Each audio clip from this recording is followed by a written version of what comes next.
2, 1, 2, check.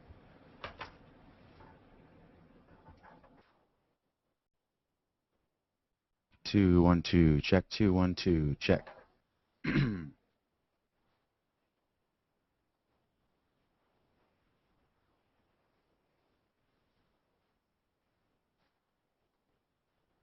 Check. 2, 1, 2, check.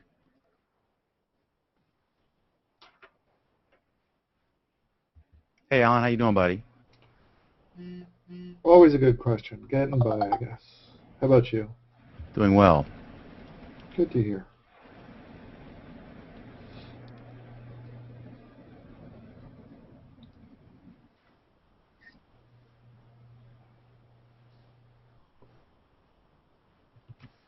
All right, let me get all my ducks together.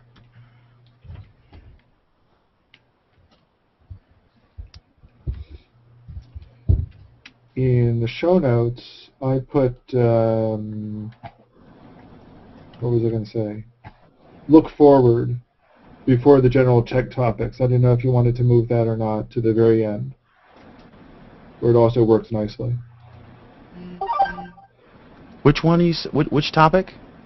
And we'll take a look forward with our prognostications of what Google Plus will give us next. All right. So, wanted to let you know it was there. Didn't know exactly what order you wanted to put it in.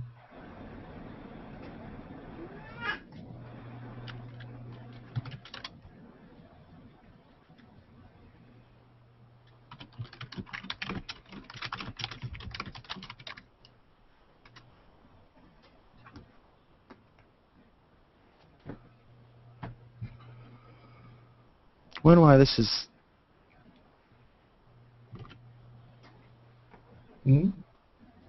Wonder why it's weird. The cropping on the Justin version is weird. Huh. Does it get any bigger or smaller, or does it stay exactly the same? I don't know. I haven't looked at the Justin. You mean the Hangout itself. the Hangout version? I Yeah. don't think it does. Unless you happen to be using a different size window or something today. In other words, I guess up to 8 people, the big picture stays the same. It doesn't shrink at all. No, it's supposed to stay the same. Did you open your chat? Yeah, I got the chat open. Okay. But in the Justin thing, it's weird.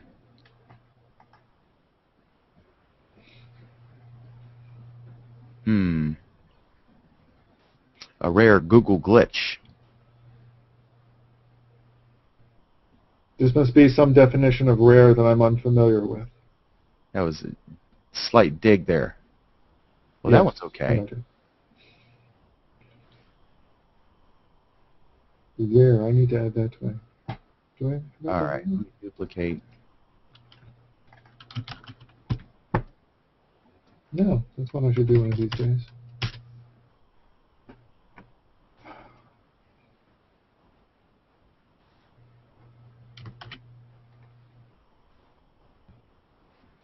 Ooh, I did that.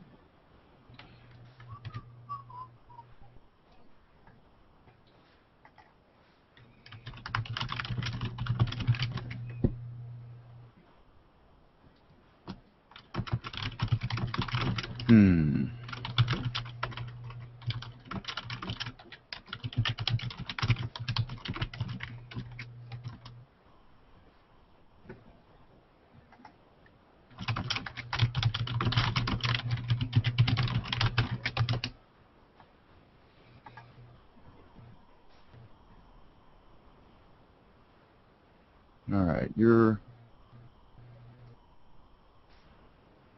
talking to myself. Sorry. That's okay.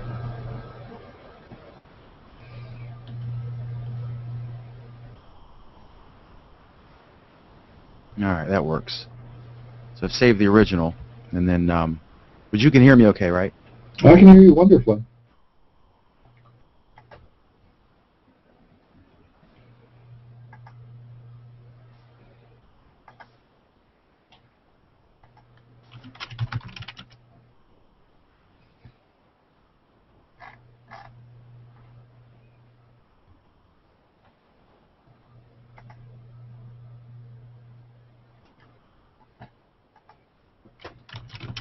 All right. Have you heard from Oleg? Is he going to be here, do you know? I haven't heard from him, and he's been posting all day though. So you know him. He pops in at the last minute.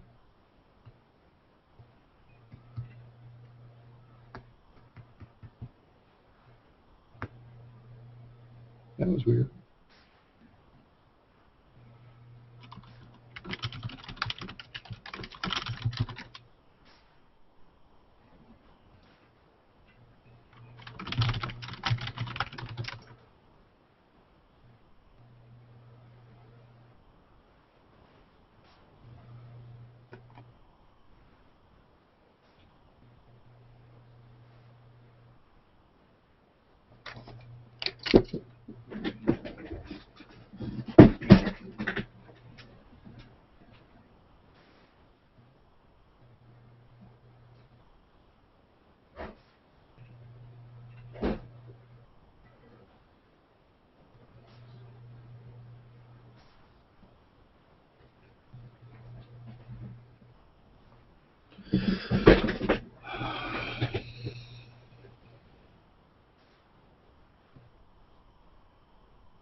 I'm looking who your invite list was for this hangout.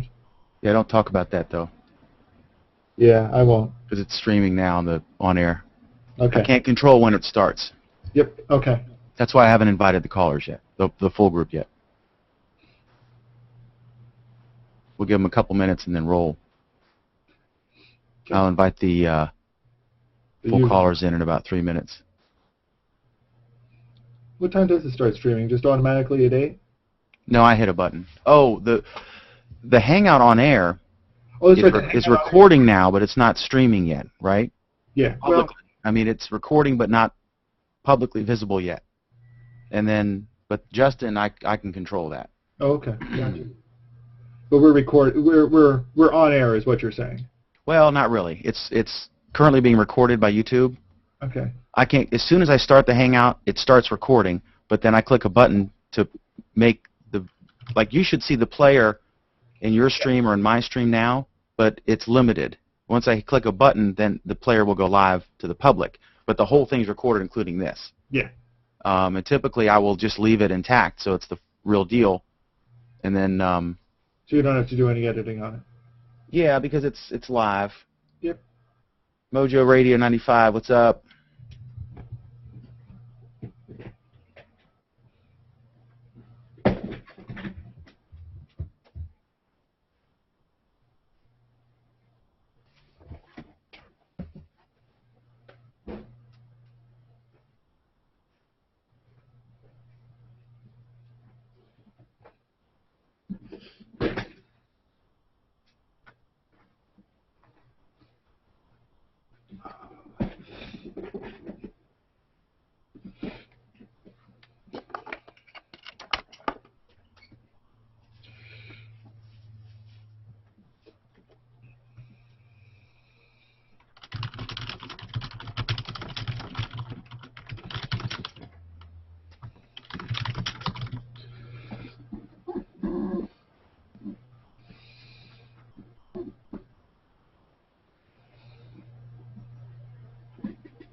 I don't want to pre-interview on this, but just a yes or no, and then we'll get into it because I want it to be fresh. But do you agree or disagree with Google's decision on the middle finger picture? I vehemently disagree with it. Okay, good. You didn't see my post, I guess. I did not. If you don't share it with me directly or mention it, it'll probably get lost. I thought I had even tagged you on that one because it was. Maybe you did and I've forgotten. No, it's really. I may not have. I said something like, see if I can find it.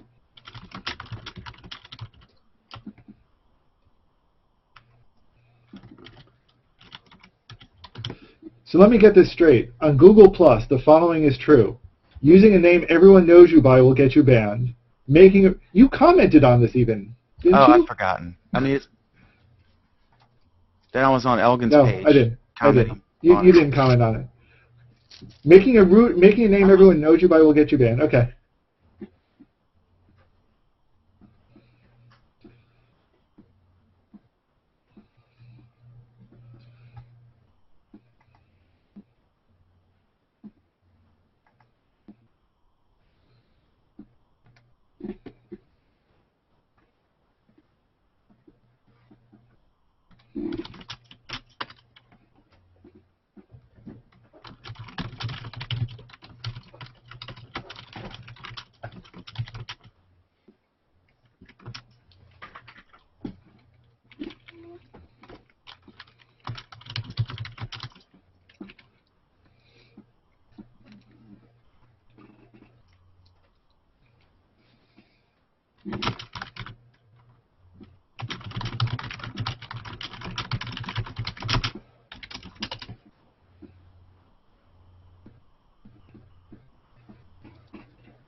What did you say? You vehemently disagree? Vehemently. Vehemently? What do you? How did I pronounce it? You one of those wacky Canadians or something? Yeah.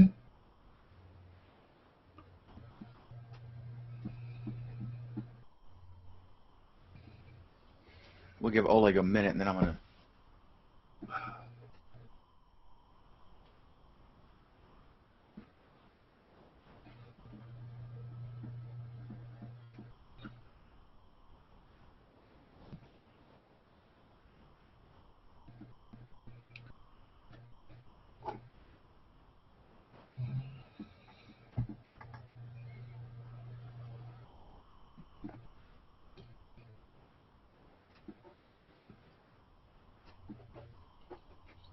Did you get a notification? Yeah.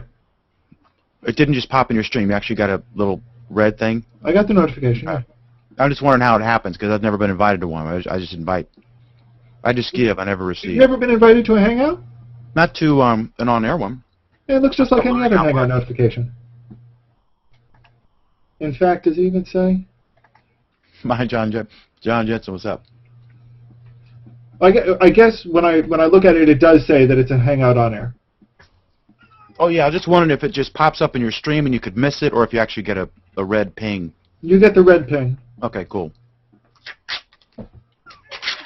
One more cheese stick, and I'm gonna roll. Did I say vehemently opposed to it? I just want to make sure I'm perfectly clear my feelings on Google. We disagree on this, so this is a good thing. Okay, you and I disagree on this, so this is going to be very good.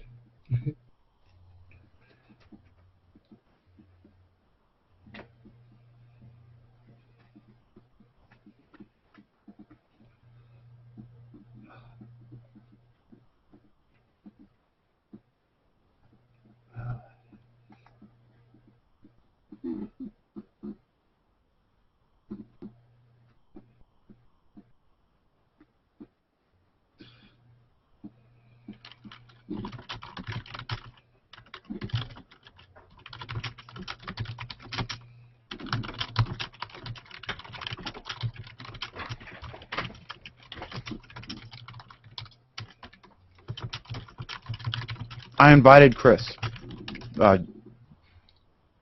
John, I invited Chris, and he's probably busy. Just finished his show.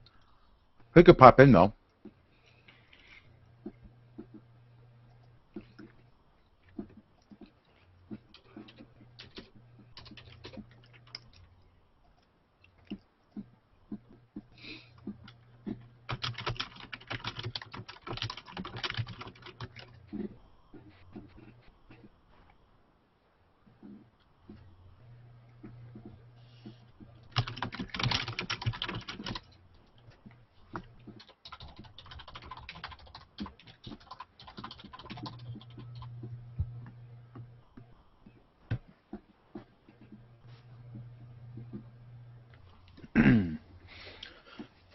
Excuse me.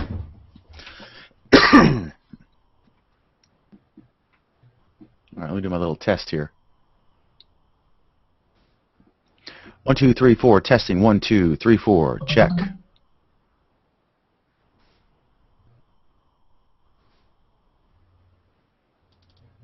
Hey there, Harold. How you doing? Good. I'm gonna do my little. Oops. Whoa, what's that noise? Bruce, you are firmly in vacation mode, buddy.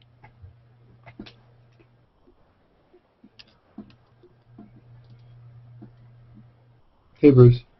1, 2, 3. Hey, Harold. Testing. 1, 2, 3, 4. Check. We got an echo from somebody. Oh, It was me. I was. I was going to say that's you. You're playing it back, weren't you? I was playing it back. I wanted to make sure the audio's good.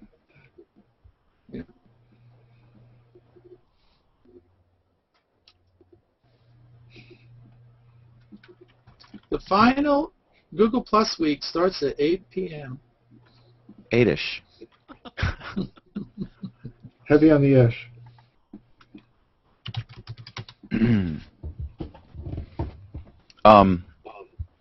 I bet Bruce will be in my camp. He's a good, upstanding Christian man. No bet. None of this middle finger nonsense. Harold, I'm curious. I don't want to get into it yet, but the Fingergate thing, you're familiar with all that? I saw that, yeah. Do you agree with or disagree with Google's decision to not allow you to have it? I don't want to get into why yet because I want it to be fresh for the show. I'm just trying to figure out where everybody is. Well, I guess I would be against having it up here. Okay. I don't want any. I would be against it, I guess you'd say. I don't want to get discussion about it yet. Yeah. Okay. So it's 3-1. I like that. We need 3 to beat up on Allen. Numbered as usual. Big surprise. Is Mike Elgin coming? I don't know. He's invited. Oh, yeah. But he's busy, and I don't know if he may not. I don't know. He may not want to weigh in. I mean, he waited on his page. It's hard Friday. Jeff Jarvis? Friday night. Oh yeah, Jeff Jarvis too. Yeah, yeah. Both of them are from Twit. They both have Twit shows. Yeah, they're great.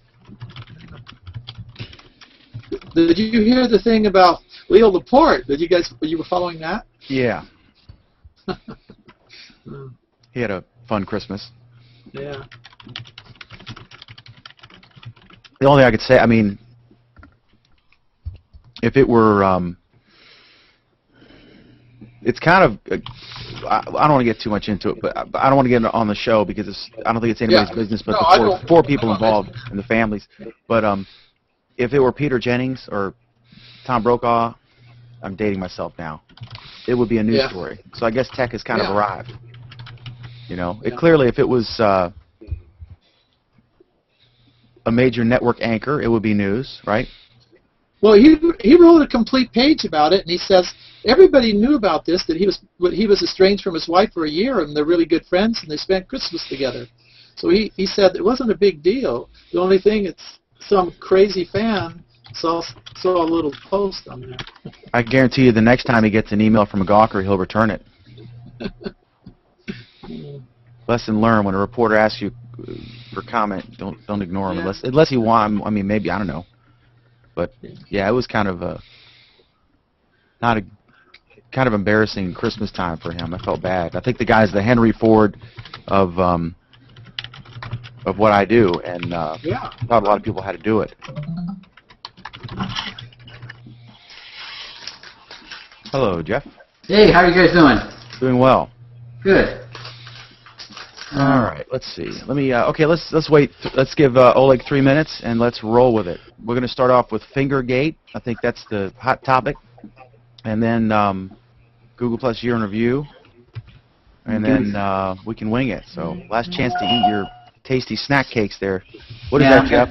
It's a little. We have a place called Trader Joe's. I don't know if you guys have Trader Joe's. Oh, I just got a coupon for that. I just was there. Yeah, these are the oatmeal bars. I live off these things. Your video's bad over there in the Navajo range where the deer and the antelope play. Harold. What's up with your My uplink? video's back? Yeah. Oh, the sound is back? No, your sound is okay. Your video's all pixelated. Yeah, a little bit. It's very clear on my screen. Something's When I'm- interfering. Are you uploading anything? No, it's very clear on mine. When I'm looking at on the Hangout, I'm looking at my picture. It's very sharp. If you look at the Justin stream, you'll see what I'm talking about. There's a lot of pixelization tonight. Harold is horrible. Dan is kind of so-so even. But in the Hangout, do I look okay? Because it looks No, very you sharp. look terrible, Harold. Well, that's strange. That shirt, they don't like your shirt. We still love you, though. Yeah, I think it might settle in. You don't know. Huh. Yeah. Let me come back in. Yeah. All right, T-minus 3 minutes. Let's do it. So, Bruce, I saw that little episode of you playing the guitar. Oh yeah, that was crazy, wasn't it? That's good. That was a guy from England, and I noticed he had several guitars. All I wanted to do was to, show him one of the old guitars that I had from a long time ago, and then we got invited to be a little more creative. It was perfect. All right, I'm going to flip the switch, so we'll be broadcasting live on the on Plus as well as Justin. You're looking a little better now, Harold. Yeah, you Is it a do. little bit? Okay. I'm trying to see if there's 2, anything open. 1. All right, folks, joining us. We are getting ready to start Google Plus Week in a couple minutes, and so there. Now we all have to behave. We have to tone Bruce down. He gets a little crazy sometimes. What's this? Look up here. Here. Up. Yeah, say hi. This is Sammy. Fetch. Fetch. So is the picture we're talking about the one where there's a Google Plus icon over his finger? Or did somebody else put that? I'm looking at Where's Mike that link Eldon's. at? No, he put it there after his older one was taken down without that logo. I see. Oh, I okay. see.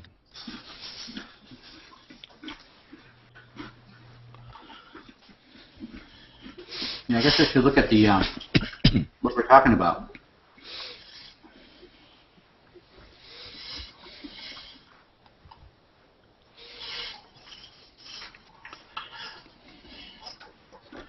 That can't be right.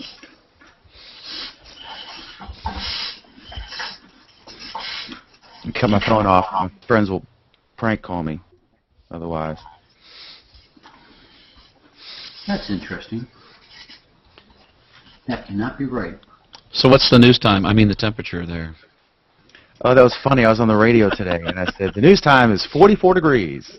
I was listening. I enjoyed that. Excellent. Yeah. I thought you did a good job, though. And it's a chilly 12:05 p.m. in Winchester, Virginia. It was funny. What's interesting is I actually the last church I planted was a very non-denominational contemporary church called the River, and I was actually looking at different logo materials for ideas, and I remember seeing that logo for that radio station, and it just gave me some ideas. Of course, I didn't end up using it. It was somewhat of a concept.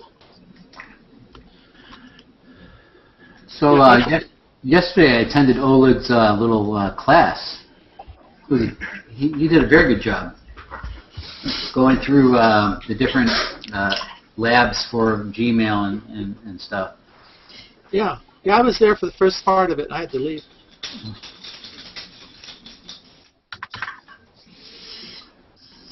Wow. There's a whole bunch of... I just did a search on Google, and it's just all over the place. Everybody's talking about it. Oh, yeah. Oh, it's great for everybody involved. They're getting all this publicity. We brought Egypt to Google. I agree with Tom Anderson. I don't want Google to be a cesspool. Alan is biting his tongue, which I appreciate. We're going to save it for the show, baby.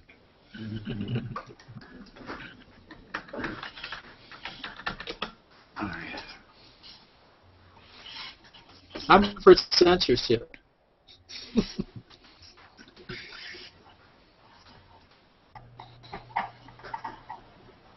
Well, if you insist.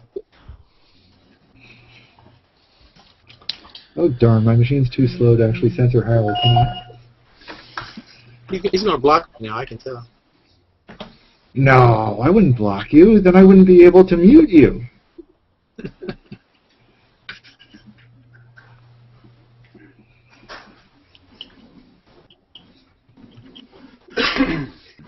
Wow, there's so many articles about this.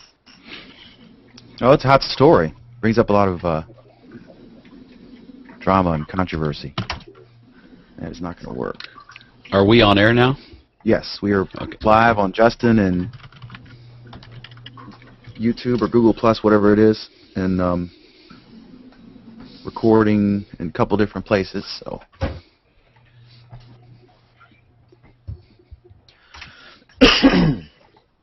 all right, 1, 2.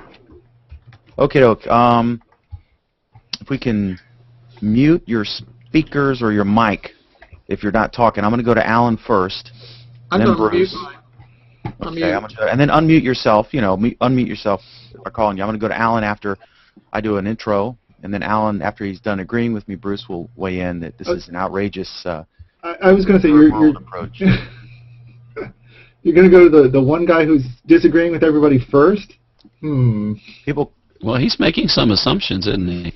No, I don't know, Bruce. You might be side. Maybe he'll whip out all kinds of vulgar gestures. I do have a claim to fame, but I'll share it with you later. Let me get. All right, let's try this puppy.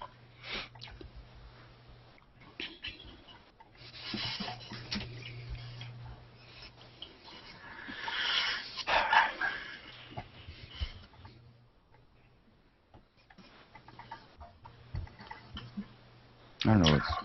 That'll work because I'm looking that way. All right.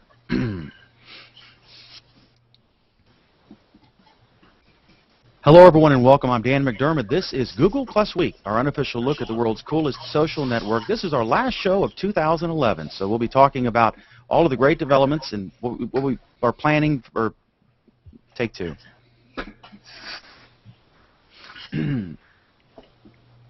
Hello, everyone. Welcome. I'm Dan McDermott. This is Google Plus Week, our unofficial look at the world's coolest social network. It's our last show of 2011, so we'll be talking about all of the great developments that resulted in this wonderful place that we now call home. But first, I want to talk about what Mike Elgin, a famous Google Plus poster, is referring to as Fingergate. It brings up a lot of issues, and it's a pretty neat story, a pretty interesting story involving censorship and who decides and all those sorts of things. So first of all, let me welcome the folks in our Google Hangout. Folks, I appreciate you joining us today. We've got a number of folks here who are regulars to the program. So first of all, let me do a brief synopsis here of kind of, and you folks can correct me if I'm wrong, but in a nutshell, M.G. Siegler, I'm a fan, a very famous writer for TechCrunch, posted a picture showing his middle finger as his profile picture on Google+. And then he noticed it got deleted. So, being MG, he posted it again. And it got deleted again. And then he posted, but that time, then he got a notice saying that it was deemed to be inappropriate, didn't meet the terms of service agreement for your main profile picture. Now then, some other folks said that this was ridiculous. TechCrunch, Alexia, I'm sorry, she posted on TechCrunch that this is ridiculous, censorship. And then some other folks, Mike Elgin, questioned whether this made sense. Jeff Jarvis questioned it. A lot of big folks are weighing in. And when I first heard about it, I thought, well, actually, I agreed with Google's decision because you're talking about the main profile picture, which shows up in search results. If someone, it's not about who you circle, if you circle MG or not. If you circled me but not Siegler, then if I shared one of his posts, which I think I have before, then it would show up in your stream. And the middle finger is pretty universally offensive in a lot of cultures. And the test is if I went to a coffee shop or a bar or a bookstore and went up to some random person and gave, picked the finger, they would probably be offended and I'd probably get hit because I'm 5'7". So Then Tom Anderson, co-founder of MySpace, weighed in with a really interesting post about it, that MG Siegler, he checked with MG first, but really interesting post saying basically he doesn't want to see Google Plus become a cesspool, because those of us who love it so much realize that Google Plus is sort of a higher level. I don't know if you call it a social network as much as a mutual blog. It's a new paradigm, really. And he didn't want it to become what he referred to, the cesspool that some other sites, including his former site, MySpace, became, with sort of unchecked pictures and that sort of thing. Now, the key point I'm making is it's the main profile pic. What you put, it should be a lower standard. I mean, you shouldn't have someone committing suicide or something like that. I mean, I don't know. I mean, maybe you can. I know we've seen some of these Syrian videos, very violent. What you post in your post, what you put in your collection of photos is a different story. But your main profile pic, that is your brand. In my case, if you Google any story I've ever written, it pops up in Google or Google News, or any story on my newspaper, the Warren County Report newspaper, which is a WordPress blog, the main site, my picture will show up. My main profile, Google Plus picture, will show up. And so if I had a middle finger on that caused all kinds of things. So that's my 2 cents. I think that in your collection of photos, it's one thing, but your main profile picture, Google Plus has a right to make some judgment call there, and there's no algorithm that can find this. But I think in this case they made the right call. So let me go to Alan, who this is an obvious call, right? Google Plus made the right decision, Alan? No, it is not an obvious call, Dan. And Google Plus made the absolute wrong decision in this case. I think Google... Go ahead.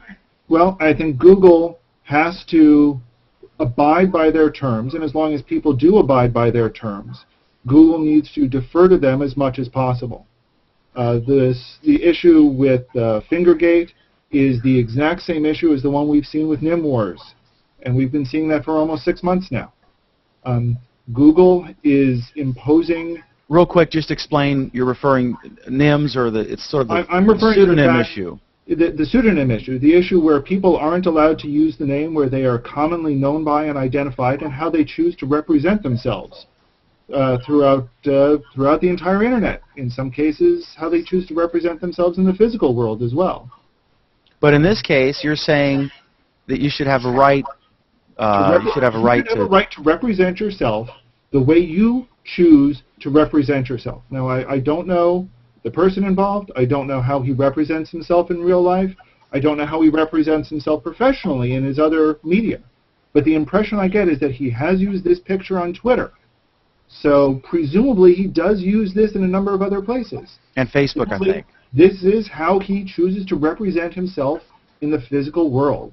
And it is Google's almost responsibility to let people represent themselves the way they choose to represent themselves everywhere else. A picture of your genitals, for example. No problem? A picture of your genitals has an issue. And in that specific case, it clearly violates Google's what they call their policy content, their user content and conduct policy. So if it violates the policy, they should take it down. If it violates the policy, then there are serious. Then it's a legitimate reason why they would want to take it down. They've stated the policy up front. The problem is something like a rude gesture or something like a pseudonym falls into a very fuzzy area where it comes to their policy. In some cases, it may mean the policy needs to be changed to clear things up. In this particular case, the gesture is not covered under their policy. I think. Well, apparently it is. If they took it down and referenced him to the policy, it said objectionable content, and that's a subjective criteria. Well, right? but here's the thing: objectionable content is not in violation of their policy. It is. They sent him a note saying that this violated. Dan, I've looked through the policy for the past 2 days. I've looked through the policy for the past 6 months. Well, apparently the policy's changed because they said in the email that they sent MG Siegler, they said you can't have an objectionable photo in your profile. That's your main profile picture. Dan, they've been telling people that they couldn't use the name they're known by, and then referred them to the name policy, and there's nothing in the name policy that says it. Google lies through their teeth when it comes to taking But I stuff want down. to. I don't want to be too analogous. I want to address the actual facts I'll in this address it. case. He got I'll an address- email saying MG Siegler got an email from Google Plus the second time that he put it up, and when they took it down for the second time, and the email said that this was objectionable and violated their, I guess, sudden policy shift. I mean, obviously they can change the policy.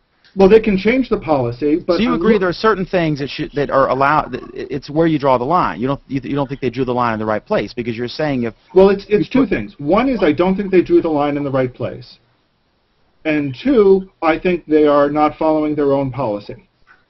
Now, Mike Elgin, I was chatting on his comments stream. We were talking back and forth. He brought up a great point. That what would you call offensive? Would you say these things should be banned, or for your profile pic? That's all we're talking about here. Well, and that's part of the problem. And that's part of the problem.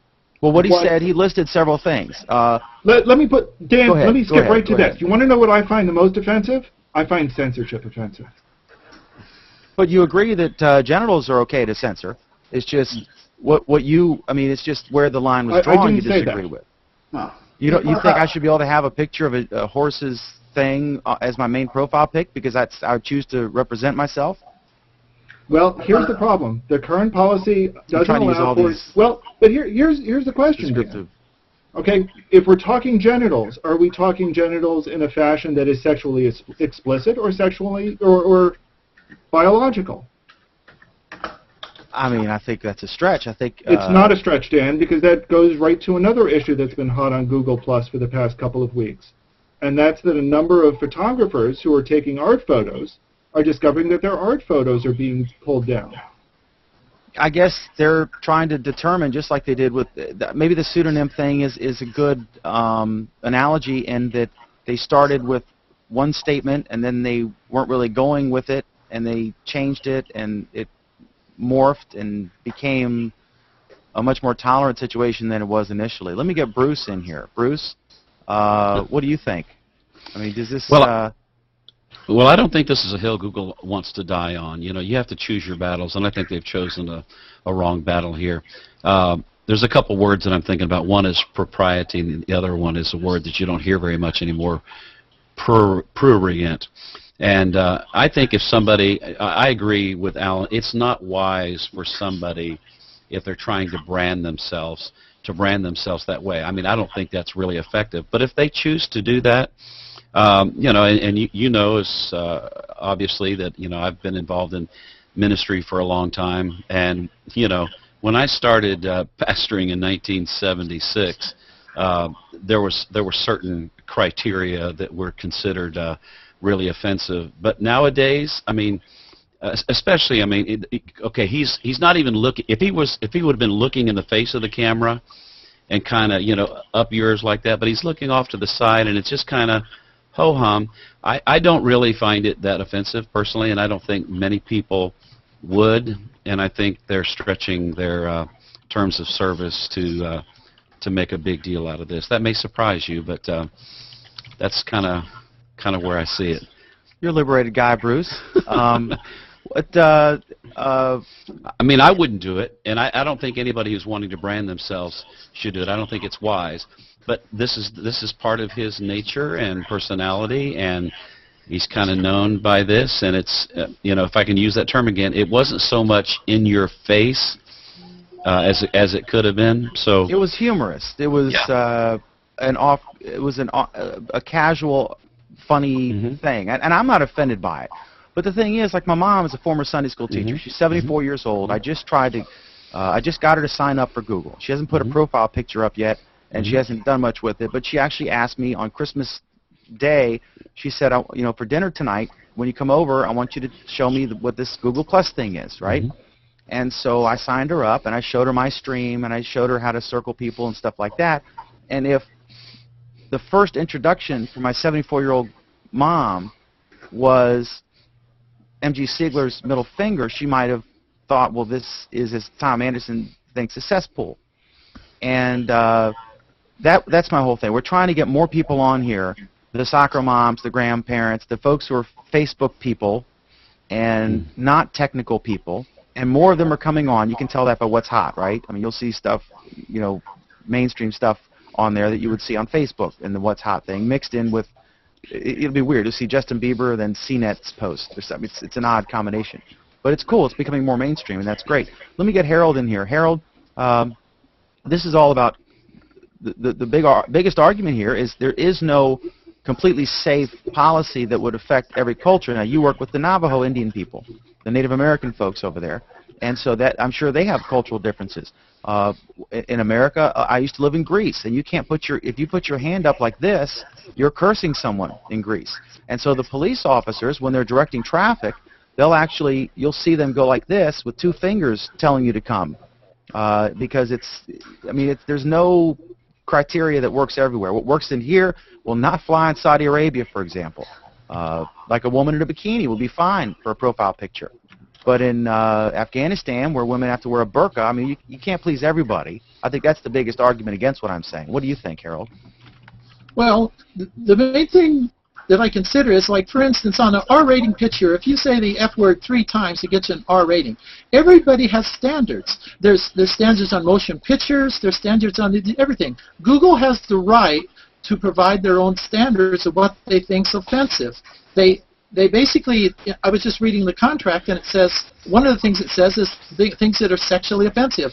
That thing has a sexual meaning, and I would consider that to be part of their agreement to not have any sexual content in there.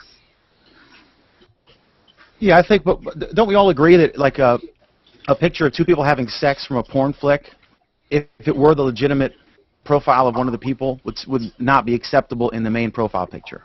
But we're disagreeing on this middle finger thing. So isn't it a question of where we're drawing the line, more than does Google have the right to say this is inappropriate or this is not inappropriate? And again, it's an individual judgment call by somebody. There is no computer algorithm that could foolproof deal with this. Jeff, what do you think? Well, I'm okay with Google actually contacting the guy and saying, we believe this is offensive, and here's where it is, and then give him the opportunity to change the picture. I personally don't find it offensive, and you go down that slope is what happens when someone has a swastika as a profile picture, or someone has a Ku Klux Klan burning cross. All those things are offensive to one person or another, and so you just don't know what that is. And I don't know if they want to, like Bruce says, pick their battle over something as innocuous as this. It's caused actually more attention to it than his profile picture would have been to begin with. Right? Exactly. What they've done is throw gasoline on a fire, and that's not the way to handle it. They should have just contacted him saying, we believe this is inappropriate for this, and then I'll give him an opportunity to change it and be adult about it instead of just like ripping the candy away from the child in the candy store. Yeah, so I think they had a one right of the big stories. Yeah, one of the big stories was in this week's was one person wanted to name their kid Adolf Hitler, and they took that child away from him and put him into the government's custody. Yeah. One of the things, Mike Elgin did a post on this topic, and he said he listed several things, and that he said, let me prove my point. Please choose which of these pictures would you want Google Plus to ban, delete, or censor on Google Plus? Middle finger, OK sign, thumbs up, a woman in a bikini, a woman in bra and panties, woman in panties with no bra, homosexuals kissing, homosexuals holding hands, explicit homosexual sex, a dying person, a dead person, a horribly mutilated dead person, a dead child, Holocaust photos, cartoons of the Prophet Muhammad, a man with no shirt on, a picture of bin Laden as a profile picture, a picture of the World Trade Center attack as a profile picture, a picture of Satan. He's got a point, right? Where do you draw the line, Now, some of these, obviously, explicit sex, clearly inappropriate.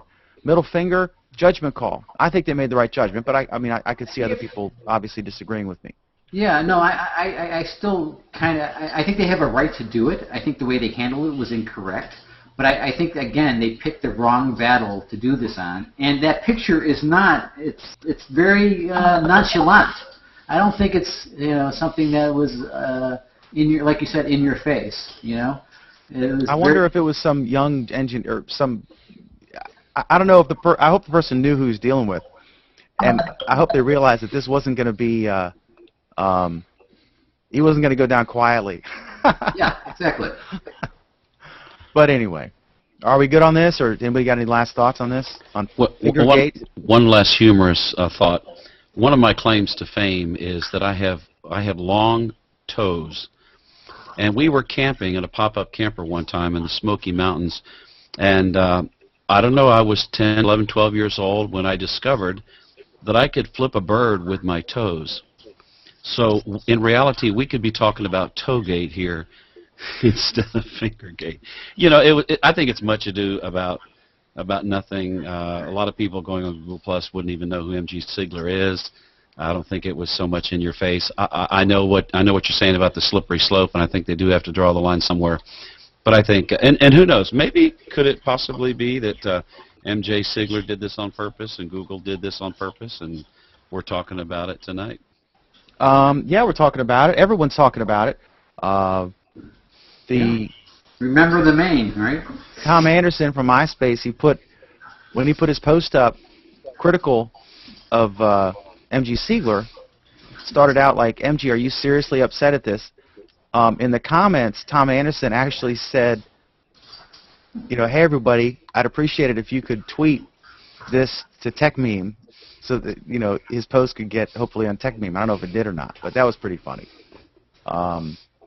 So yeah, everyone, this is good for everybody because it's a good discussion. It's an honest thing you can debate on. It's also it's interesting.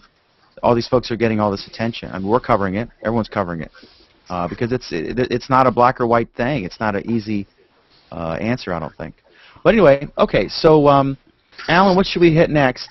I guess let me ask everyone here. We're talking kind of a year in review thing. When did you? Let me start with Alan, and let's go down the line and just chime in. I first heard about Google Plus, I think, when TechCrunch posted a screenshot, and what was it called then? It wasn't even circles yet. It was called loops or something crazy, and they posted a screenshot that someone had sent leaked to them, and then I think NextWeb leaked that a new social network was coming. It was going to be called Circles, so they kind of got it right. And Google vehemently denied it and apparently berated them, like, how dare you make this stuff up? This is nonsense. And then 2 months later, introducing Google Plus with Circles. So you can't blame the PR people. When did you first hear about this? If you can remember that far back. It's only I remember it quite vividly. I first heard about it the day that they introduced it into the by invite only category. I saw it. I heard about it. I immediately recognized its privacy potentials. I sent a message to all of my friends who work at Google. I said, "How do I get in?" And all of them said, "Well, if we ever get an invite, we'll let you know." Somehow I finagled one from somebody else, and I was on the first day that it was publicly acknowledged. Yeah. What about you, Anthony? When did you first hear about this, Anthony Klauser?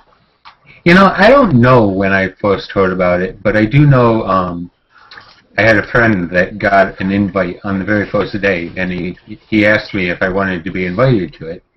And after the entire Google Buzz and Google Wave fiascos, I'm like, I really don't care that much. But the second day he got me an invite, and I joined, and I was pretty impressed with it from day one. So let me ask Bruce, how'd you first hear about it? And let me take it to the next step. When you first heard about it, what did you think, Bruce? And how is that impression my impression has changed dramatically. I thought it was just another social network when I first heard about it, and then I got into it, and I'm still not exactly sure, but now I'm thinking, the last couple of days, I've sort of think about it as almost like a community blog network more than a social network. What do you think, Bruce?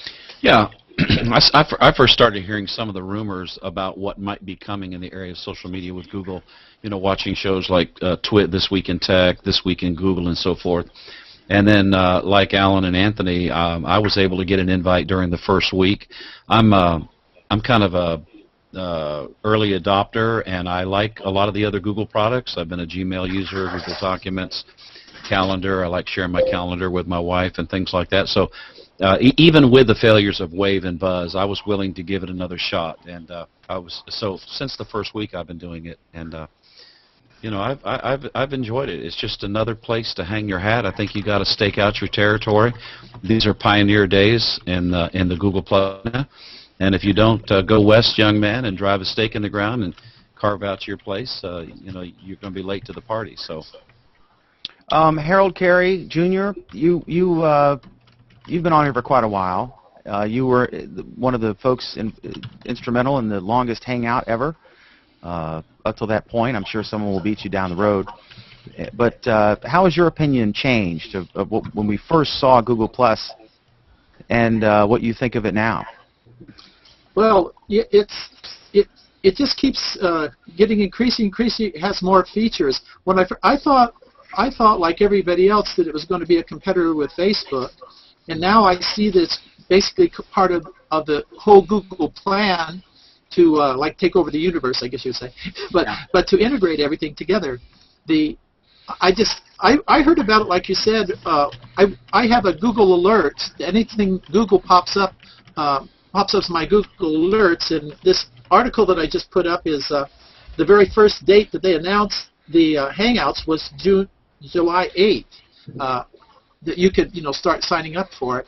And when I saw this, I kept trying to get people to give me an invite, and I finally got one. And then as soon as I found the very first Hangout, I've been in Hangouts about every day since then. It really is. I remember when they first did it, they said we want it to be more like a social experience in real life, in a coffee shop, bar, church, whatever. And I think Hangouts really are like that. And all of us are friends now, and we never would have met on Facebook or Twitter. And I consider you guys good friends now, and this is something that Google's created. It's amazing. Jeff, do you remember where were you when you first heard where was about I Google Plus? When the Death Star hit, right? I actually didn't know about Google Plus through the invite. I knew when it went public, and then I decided I'd check it out because I'm probably the latest adopter of all you guys here. And what I liked about it was that it was more technical in the beginning. It's kind of getting a little more diluted now. I hate to say it, but there's a lot more, pictures of cats and cats with pumpkin pies. My personal favorite. Animated gifts. It's kind of like in some people like post every music video in the world out there. It's shifting a little bit more, but like you said, I have met more people through this environment than I could ever meet through Facebook. I already know all my friends in Facebook. I still have a Facebook account, but I definitely like this so much better. The Hangouts are the thing for me, and I'm moving forward with it. I'm enjoying all the people I'm meeting, so it's perfect. I think Google Plus is the best to meet new people. I think Facebook is great to correspond with your existing friends. Right. Mainly because they're all on here. And I think there's an article in the last couple of days that they're kind of reaching the saturation point where about 75% of the whole country is on there. And if you take out people who don't have a computer or are incarcerated, there's not too many people left who don't have an account. Bruce, you had a quick comment, and then I want to throw it to Oleg. Yeah, I was at a coffee house last night. This guy, Brandon Crocker is his name. He's a singer, songwriter from Atlanta. And he was doing a gig at the Muse Coffee Company. I brought my laptop. I brought my Logitech Pro 9000, my C910, and I fired up some other software for doing multi-camera shoots. And I fired up a Hangout. Now, I'm up in front, and I'm streaming this live. I made it public. People are coming in. They're chatting. And people behind me had never, some of them were seeing Hangout for the very first time. They couldn't believe what they were saying. So it was a great way to spread the brand for the Muse Coffee Company and on Enterprise Drive in Lyndhurst. It was a great opportunity to expand the brand for Brandon Crocker. putting up his Facebook page, his MySpace page.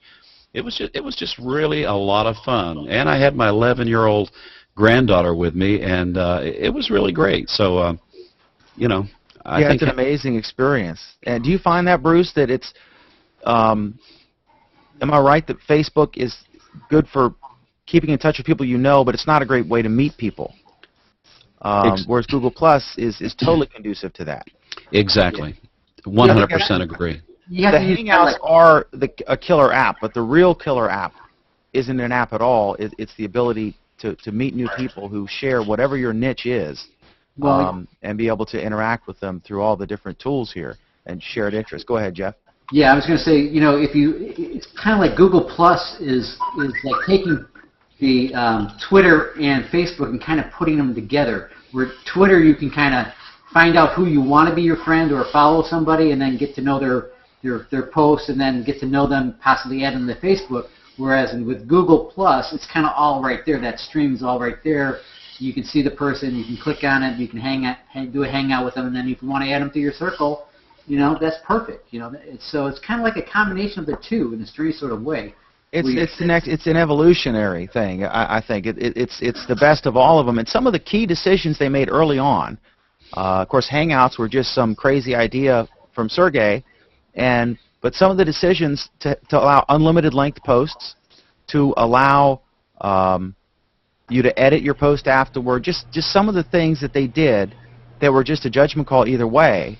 They've made some dumb decisions, but they made really killer decisions. And go ahead. It's more than just a judgment call. A lot of the things, when you look at what they did and how they were doing it, were showing their great attention to detail and how they were trying very hard, not just to think about, well, what are we allowing or not allowing by doing this, but what does it mean? And what does that mean? And what does that mean?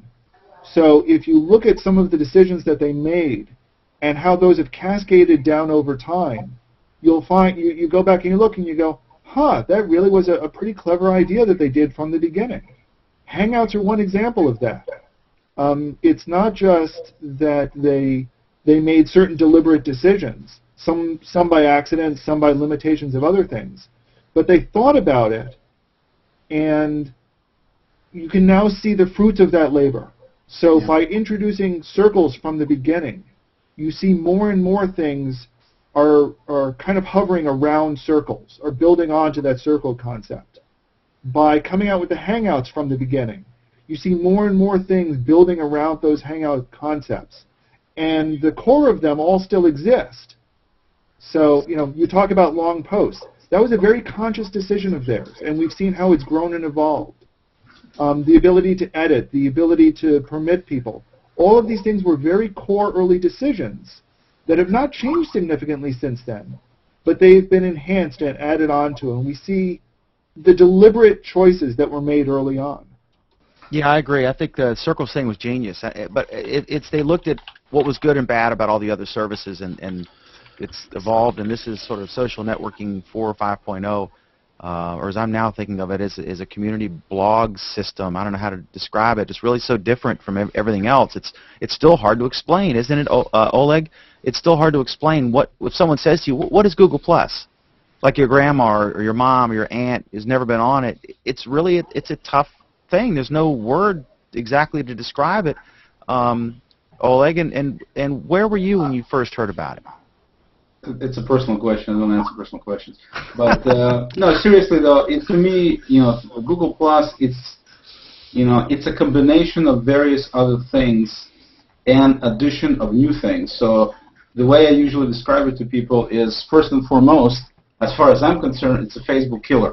So whatever you're doing on Facebook with your friends, whoever, to me, you know, you can do much, much better in terms of that on Google Plus. The only drawback is if all of your friends that are on Facebook are not on Google Plus yet, then obviously you need to do some work with them to get them here. But it's not a question that, you know, the way everybody describes it, including you guys, no disrespect intended, is like, okay, well, Facebook is good for this, but Google Plus is good for that. To me, I can easily, I did, replace Facebook completely because they have nothing to offer to me that I want that I'm not getting on Google Plus. But okay? Oleg, the big thing is everyone isn't on this service yet. I understand that. That's I the big understand that, for but most people, who especially are- young people. They can't replace Facebook yet because 80% of their friends aren't on Google Plus. It's the yet. same. It's the same story as was before with MySpace. You know, you could make the same comment when Facebook was coming out that there's so many people on Facebook. I mean, on MySpace, there's all this music and musicians going there, and you know all the cute little shiny things and posts and this and that. You know, everybody's on there. No, not everybody's on there, and people eventually move to Facebook. Just as I believe, as time progresses, you know, this is being recorded, so we'll see if I'm right or wrong. Coming into the future, I think we will see migration in bigger numbers coming into Google Plus as more and more people find out. Just as Bruce was indicating a few minutes ago, he said there at the coffee shop, and people were basically amazed. They've never seen anything like that. Now, it's certainly not because of the fact that anybody's hiding anything. It's just not that many people at this point, compared to everything else being talked about, you know, are talking about Google Plus. And hopefully Google will do whatever they need to do to change it. But also we, as users and believers in the concept, need to be also doing our own work. But over time, it'll change, I believe. But in terms of saying that Facebook is good for this, I disagree with that, okay? I'm using this. I told people that use Facebook, that are my friends, that if you want to communicate with me, you need to get an account with Google+. I'm not telling you to download Facebook. If you're asking me, I'm telling you. But I'm not telling you how to live. But at the same time, if you want to communicate with me, and that's also a little disagreement with your point about, you know, except for this certain crowd of people, I'm one of the people who used to be on Facebook, closed my account, I'm done. So there is a certain number of these people out there, I'm sure I'm not the only one, okay, that did that. And there's going to be more and more people doing that as Google unveils more and more things.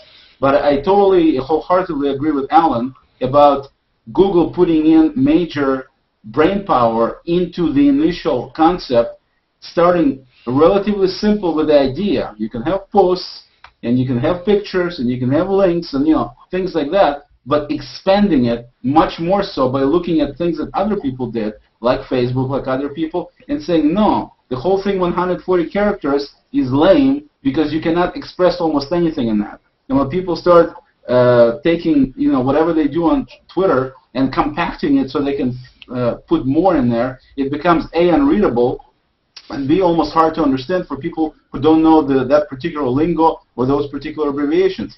But it clearly indicates that that amount of space is not sufficient. If I want to tell somebody that on my way to a meeting, yeah, Twitter would be fine. But for any kind of thought ejection, any more than that, it's not good enough. So, you know, forget that. You look at Facebook. Wouldn't it be interesting to create a clone of Twitter as an experiment, right? A non-profit experiment, because they'd sue you otherwise. You'd probably sue you anyway. But a straight-up clone of Twitter that allowed you, that would just show the first 140 characters, but it was identical in every other way. Just as an experiment to see. I think Twitter has a strength because it forces you to be brief, and there's a whole different kind of humor and things like that you'll see on Twitter because it's different, and that evolved. Just like the point I'm making about Google+, I mean, you know, they didn't, and I've said this before, they did not plan to help overthrow Egypt when they started Twitter, but you know, it's evolved and grown. How do you remember when you first heard about Google+? Yeah, and what you thought it was going to be, and what you've since discovered it is? Tell me how that changed. Yeah, first I heard about Google+ literally the day that it came out. You know, that's basically the first time I heard about it.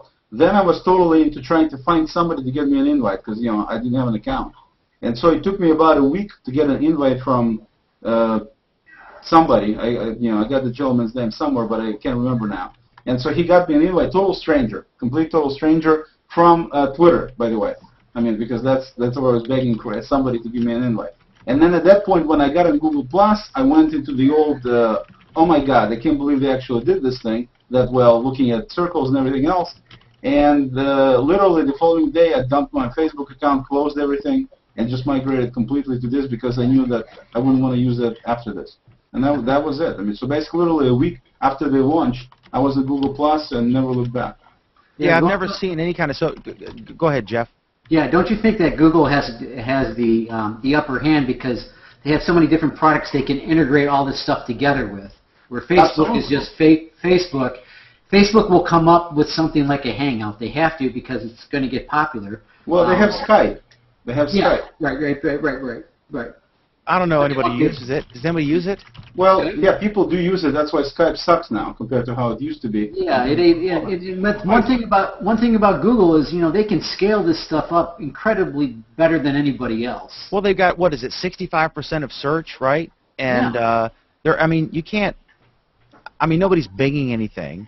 Let me Lycos this. I mean, they're Googling it, and Right. It's in your face. And that little red box at the top. That's so big.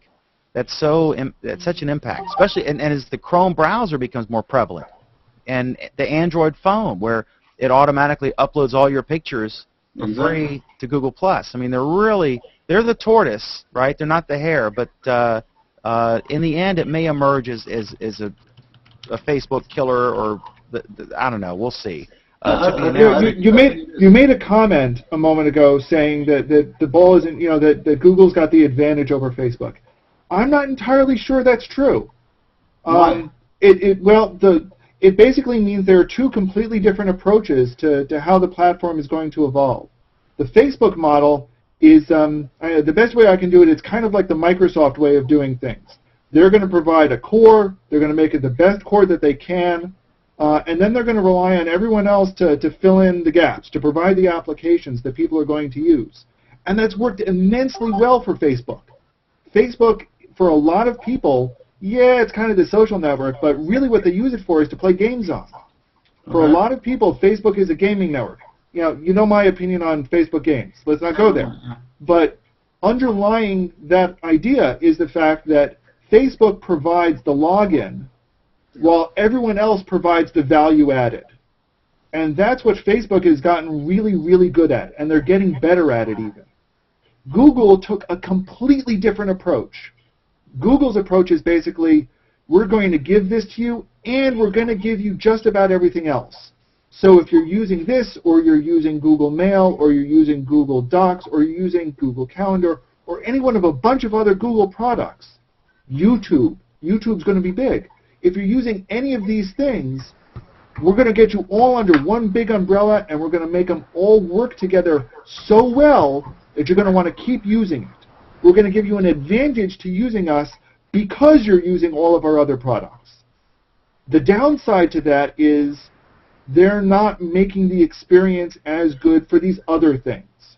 So a lot of developers are still saying, hey, when do we get to do stuff? When do we get to plug into Google+? Okay, And Google's answer is, we'll get to it. But let's look at it a little differently. So you're saying games are much, much better on Facebook than on Google+. Is that what I'm hearing you say? No. I mean, what I'm saying is the approach to how the approach to how they're doing the integration is completely different. Right. Google is saying, we're going to integrate Google+ with everything else in Google. Facebook is saying, we're going to integrate Facebook with everything else on the Internet. Yeah, but I don't think that they'll be able to do it. The reason they're doing it, They're doing it. Oleg, they're doing it now. And Google is trying to, and Google wants to do the same thing, but they're approaching it from the completely other angle. The only thing, Alan, that they've done is a bunch of people are saying, use your Facebook login to log into our system. Yeah. I haven't seen, except for Spotify, where have you seen a tight integration of Facebook in terms of functionality with other prominent apps? Where? I'm seeing it more and more on news sites as a big first place. Washington Post is now really going there. But Spotify is the prime example. I can't stand that, and I have several friends who are writers for the Washington Post, and like one in particular, she'll post something, and I always bug her about it. I was like, I hate this app because I don't want the world to know what I'm reading or listening to, and I refuse to sign up for that. So I just copy, I copy, highlight, and then copy. And then right-click in Chrome and say search Google for this title, and I can find it that way. I refuse to click on that, click through and sign up for that app. It's nobody's business, But more and more people are using things like Facebook comments in order to put comments on their website. You're seeing, I've seen more and more newspapers switch. You use that even. 2 of my newspapers I use that, and it's great because it's a good way. I mean, I saw that TechCrunch was doing it because what's the other one called? Discuss. Discuss. It's a weird spelling of discuss. Right. And I thought that was cool. But the Facebook comments, Michael Arrington did it because it was a way to filter to get less trolling, because you had to, I'm sure Alan would agree strongly with this, by kind of having an identity associated with it that was real and traceable, that it caused less trolling. And so that's why they did it. But I saw it. I just discovered it was far more people engaging in it. And the genius of it, and I don't know how they could integrate a similar approach with Google+, but the genius of it is that by default, if you go to TechCrunch or one of my newspapers and you type a comment at the bottom, then by default you can uncheck it, but it will post to your wall that you just posted a comment on the Lynchburg Times or TechCrunch or whatever. And so I'm getting more clicks that way. And you just said the magic word, Dan. It's an identity service. Facebook is looking to become the identity service for the Internet. No, like I said, Eric Schmidt has said this. Google is trying to do the same thing. I think it's going to be. I think Google is going to be taken over in that part. It's going to take them a little bit of time. It's because of prominence of Facebook at this point in time. But I think things are going to dramatically change in 2012. That's my prediction. I think you're going to see things change as well. Personal opinion, I agree with you, Oleg. Yeah. And I know it gets scary every time we do agree. But I do agree with you. My point, though, is the approach to how Google is trying to do it is very different than the approach to how Facebook I agree with you on to that. I agree with you on that. The only thing I could say, I was in a hangout with a gentleman from Hangouts from Google from the Kirkland office here. And obviously the guy cannot tell me things that he cannot tell me, and I won't mention any names, or basically the guy is right on the money, totally complying with the concept that he shouldn't be talking about stuff. So he didn't tell me any secrets or anything like that. But at the same time, what he did tell me when we talked about APIs, the subject with antlers came up and all that kind of stuff. When we talked about APIs, we know how much you love the antlers. I know, almost as much as mustache. He did say that they need to tread carefully because they don't want this thing getting totally screwed up because of the fact that they're so prominent, which of course Google is hugely prominent, no matter what anybody says. And at the same time, they don't want people coming in, so they're giving APIs out there with some functionality. I mean, that's what Mohammed Mansour last time was talking about, that he was kind of a little bit disappointed that Google isn't opening things up more. But from listening to this Google gentleman, I totally understand. They don't want people to come in and completely screw this thing up. As Tom Anderson pointed out, turn this into a cesspool. Okay? That's why they're going so slow. Not because they cannot, or because they're inept, or because they're incapable. It's just they want to make sure that this is a developing platform, and they don't want making changes, coming out with APIs, bunch of people coming in writing stuff, and then they come out with version 2.0 and saying, you know what, guys, it's now incompatible, and everybody's going, are you kidding me? After a year of development, you're now telling me all the APIs we used were no good? That's what they're trying to avoid. So that's why they learned a lot, slowly. Oleg, haven't they learned a lot from the mistakes that Mark Zuckerberg has made? Like totally. Something yeah, they learn a lot from their own mistakes too. But I'm just saying that's the reason they're going slow. But wait when Facebook goes public, and then they turn into a public company, and then they have to follow a different set of rules, and then they're going to be, it's going to be a totally different thing because they are going to have, more accountability. They're going to be slower to adopt things. I don't know about that. I mean, just because they need to do financials and disclose what they're doing financially, that doesn't necessarily change what they're doing with technology. Yeah, all right, let me bump our next two topics in here real quick. Making numbers, doing all that stuff, and it's going to change how they're going to be perceived. Let me bump our next two topics in here because they're related on this wider adoption. And I agree with you guys. The only strength that Facebook has, in my opinion, I mean, they have a lot of cool features that Google Plus does and vice versa, but the key difference is everybody's on Facebook and not everybody is on Google Plus. But that Facebook has first mover advantage. That's their advantage right now. Yeah, they're the incumbent, and this is the challenger. So Paul Allen came up with, he's saying that based on his estimate, it's really interesting. I don't want to get into all the details, but you should Google him. We're not talking about the co-founder of Microsoft, but it's family, what is it? just Google plus Paul Allen, and you'll find it. He's the guy who does these stats. Really interesting. But he came up with a formula looking for certain surnames and the prevalence of them on Google plus. So Paul Allen says that 625,000 people are signing up every day, and then he's saying that now we're at about 65 million users, and that he predicts that that's going to be 400,000 by the end of 2012. So that is, all of a sudden then, I mean, at some point you reach it, at some level you reach a tipping point. You know, like they say that to really to start on the road to fame, you have to have like 5,000 fans, and then you kind of reach that tipping point or whatever. And in this case, once I think Google Plus or Facebook's now at about 800,000, 800,000. No, it's millions. Yeah, it's millions, not thousands. About 800 million now. And Facebook. he's saying Google Plus will be at 400 million. 400 million. Yeah. Correct. I'm sorry, 400 million. So at some point you reach a tipping point where most of your friends are on Google Plus, and as more people discover it, and by then it'll be more advanced, and they'll have worked out some of these kinks. So yeah, we'll see. But we're still seeing these. Say. You have momentum going at that point, and it's like a snowball at that point. Mm-hmm. You know, it's like a building thing, and then it gets to the point, like you said, you reach a certain point, and then it's just going downhill, and that snowball gets bigger and bigger and bigger. And then people start asking, why aren't you on Google Plus? Yeah. Well, when businesses say, you know, here's our Google Plus page, like they say, follow us on Facebook. When you start seeing commercials following us on Google Plus, when you start seeing the icon everywhere, then you know when. And that's what they're working on. That's exactly what they're working on. I'm going to have classes. I had a kind of test class yesterday. I'm going to have classes on different Google-related deals off of my Google page, Hangouts, and that's what I'm going to advertise. That's what I'm going to promote everywhere. So like that. How did that go? You're using because we had Jens who's doing his class. It's called he's teaching cool language classes, right? I think cool language classes, and he's teaching. He's starting with German, but he's got a unique approach, and that's in a previous episode we had him on. But that's neat. You're using this. I think your first one was using Google Docs, right? It was actually Google Apps. Right. Okay, Google Apps for Business. Yeah. In general, yeah. Okay.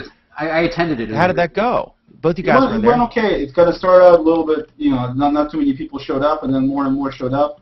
And we talked about different things. I gave people some, tips on some things that most people may not know about or just haven't learned about it yet. And so actually I had very positive feedback from a few people. Somebody asked me today, the person who wasn't there, asked me when I'm going to publish the recorded version. I never recorded the thing. I wasn't planning to record it. So anyway, it went well. And like I said, beginning of the year, I'm going to start doing this off of my business page, my PCS business page, and do the Hangouts, and absolutely I'm going to use it without any question. What we should do, Oleg, is sometime let's do this. Let's plan one, and I can start it, and we can do it on air, and I can just excuse myself or whatever, or participate if you want, but you can run it. But I can use the Hangout on air, or use Wirecast to stream it or record it, whatever you want. That'd be interesting. Then you can have kind of a structured thing like we do for this program, using a Hangout, and then you can have a recording, kind of a start, middle, finish. But I'd be happy to do that. That'd be cool. Appreciate it. Thanks. Yeah, we'll take a look. I don't want to change subjects here on that. Okay. One class I was thinking of. One class that would be kind of fun to do is how to agree with Alan while disagreeing. We could do a class on that. That would be. I think that would be an absolutely wonderful idea. Like, I can think of all sorts of ways to show just how wonderful I am and just how exactly don't get it. Then you heard about the fire in the Russian nuclear submarine. Yeah, get a fire. Because of those kind of events, I'm thinking maybe I should do a Russian class. Maybe Russian. I want to ask you real quick. I want to get to this article in PC Magazine that made me mad, but the guy had the guts to. He responded in the thing and defended himself. But real quick, totally off topic. It's not. I wouldn't call it all hell's breaking loose, or is it? Give me a read, because you were born in Russia, and you're not a big Putin fan. No. Is this all BS, or is something happening over there? What's the deal? Because these protests and stuff, is it? Well, no, the protests are real. Society, right? The protests are real. The big question is, will Putin basically cave in a little bit, at least a little bit, or would he just do the usual deal and do what he was trained and born to do, which is put his foot down and say, okay, you guys played a little bit, now go home or else. So right now because I'm from the Stalin camp, I'm with the latter. I think he's going to put his foot down once he gets back in there, and he doesn't really care about the fact that the U.S. is making waves. I mean, they were actually arrogant enough to make some comments about civil rights abuses in America. I mean, that's the guy's trying to change subjects like that. And so, yeah, I don't think it's going to go anywhere, but I hope I'm wrong. But I don't think it's going to go anywhere in terms of taking him down with these protests that they have. Yeah, he'll control the media. Yeah. Okay, so it's not Zimbabwe, but it's not the USA either. It's somewhere in between. All right. We're still getting these articles. I just want to point this out. This thing, it was linked all over the place. Google Plus did this Muppet commercial, okay, yes, which was cool. They're singing Under Pressure, and it was great to see the Muppets back, the two cranky guys who reminded me of two of my friends, who I won't name. You notice, though, on either end. You notice, and I was the one who stayed awake, you notice that the two cranky guys fell asleep in the Hangout. Well, but the thing is, the headline really got me. The article was okay. I don't agree with his point, but he's entitled to having a point I don't agree with. No problem at all. But the headline, can the Muppets save Google Plus? And it's this SEO-oriented BS headlines that upset me, because this guy had not been on the service since he had not publicly posted since Halloween. And then he talked about how no one's using it, blah, blah, blah. And it's like, and then he came back with, well, I don't own an iPad, but I can still write about Apple's sales figures. So he responded to my post because I named him. But that kind of stuff pisses me off because it's irresponsible. And obviously we're all fanboys of Google Plus, but we give them tough love sometimes when we think they screw up. But this is just misleading. It's just, but again, as we've said, I guess it's moot point because next year is going to be the year that everybody realizes that it's cool. It's going to be a major move up, that's for sure. Yeah, it's considered a Ron Paul campaign ad against Newt Gingrich. Yeah, it's a Chris Matizik is the guy's name. Yeah, totally moronic article.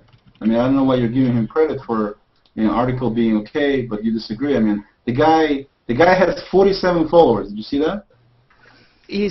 That's the thing. See, if Mike Elgin came out with that, or Robert Scoble, they use the service all the time. They have a right, But for me to write an article about Moscow or but it's okay. Someplace I've never been to. It's okay to write an article about Moscow when it's a legitimate thing you reviewed.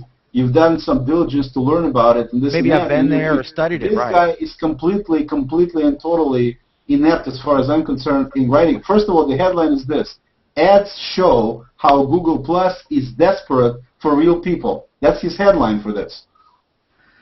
Yeah, it's. Well, all you got to do is post your profile with a finger too, and then you're going to be, getting some notifications. So. And Jeff, you'll be on the top of tech meme. I think the guy is a moron from what he's saying, but he raises a question. The underlying question boils down to, why is Google advertising this? They are. Why are they? Because they are looking to expand their reach. Like anything else. Why are they advertising Google Plus? Yes. Why are they advertising? Because they're Google trying Plus? to get my 74-year-old mom on. They're trying to get the soccer coach. They're trying to get the hold on. I'm sure people who aren't tech geeks. And their point. Alan, what's your point? My point is, they never advertised Google Search. They never advertised Google Mail. They never advertised a pile of things until Chrome was the first thing that they advertised. They made a big deal about the fact that Chrome was the first thing that they advertised. Why do they feel they need to advertise? They needed to advertise Chrome for a bunch of reasons. Okay, why do they need to advertise Google Plus? Why not?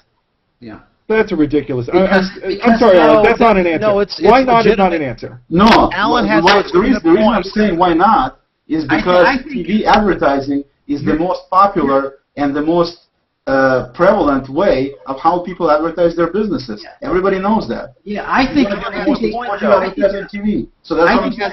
Google Plus is here to stay, right? And that's a difference than anything else. And now they're kind of letting people know it's not going away. And this is it, right? Alan's point, I think, to paraphrase, is that they don't advertise Google search. Everyone uses Google search. Everyone loves Google. I mean, Google. Google.com search is the best, right? Everyone uses it.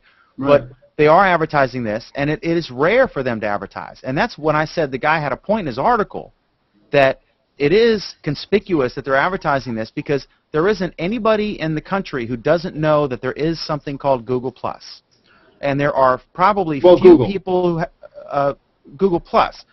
Probably few people in the country who have internet and use Facebook have not at least stumbled and looked at Google Plus, but they're not using it. A lot of them, right? We're at 60 million, 70 million. I think everyone has heard of it and knows about it, but they're not using it. So they're advertising it to get more adoption because I don't think it is in its present form as alluring as it could be and will be. I still don't think it is that appealing to some 19-year-old kid who's not a tech geek, but he uses Facebook, but he's not really on the computer all day like we are. I think it needs to work on that area. And so I think it's a legitimate point to say, gee, they're advertising this, but they're not advertising Google.com, they're not advertising Google. No, but the guy makes comment that basically they're being quote-unquote desperate for real people. That's where I have a problem. Well, and that's where I have an issue too. I think what this is more saying, and this is an issue that I think all of us have raised since the beginning, is what is compelling about Google Plus that people will want to come to it. And I think what the ad is saying is, here's Google trying to answer that question. Now, are they answering it successfully? Are they answering in a way that will appeal to people? Or are they answering in a way that people are going to go, huh? I still don't get it. Well, it's like when you're advertising. I mean, some things, go through the roof, some things fail. I mean, any advertising is a crapshoot. So, they need to do, they have some nice ads. I haven't seen the Muppets ad, so I can't comment on that. But I've seen the Muppets ad. It's an adorable ad. I saw it 16 straight times once when a family member wanted to watch it 16 straight times. Yes. It's a good ad. On Google Plus. They're Chromebooks ads. I wish they ran those on TV. Excellent. It's a good ad. The problem with the Muppets ad, is unless you really have a pretty good idea what Hangouts already are, you're not really going to get it. Yeah.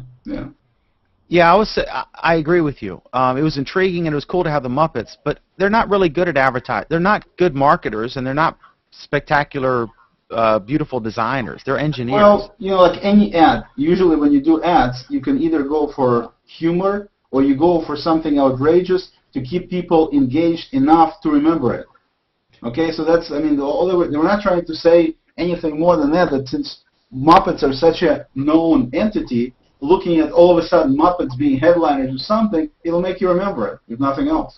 But this illustrates my point that the ad, it didn't really present Hangouts, but then how could you do that in 30 seconds? Absolutely, it showed them. Do more ads. That's the problem. It draws your attention to it, and hopefully will generate more people to check it out. But it's just, Google Plus is difficult to explain, and you've got to have a certain IQ to get it, I think. No, I think I don't think it's an IQ, Dan. I don't think it's you need a certain IQ to get it. I think it's that you need to be involved in it. There needs to be that hook.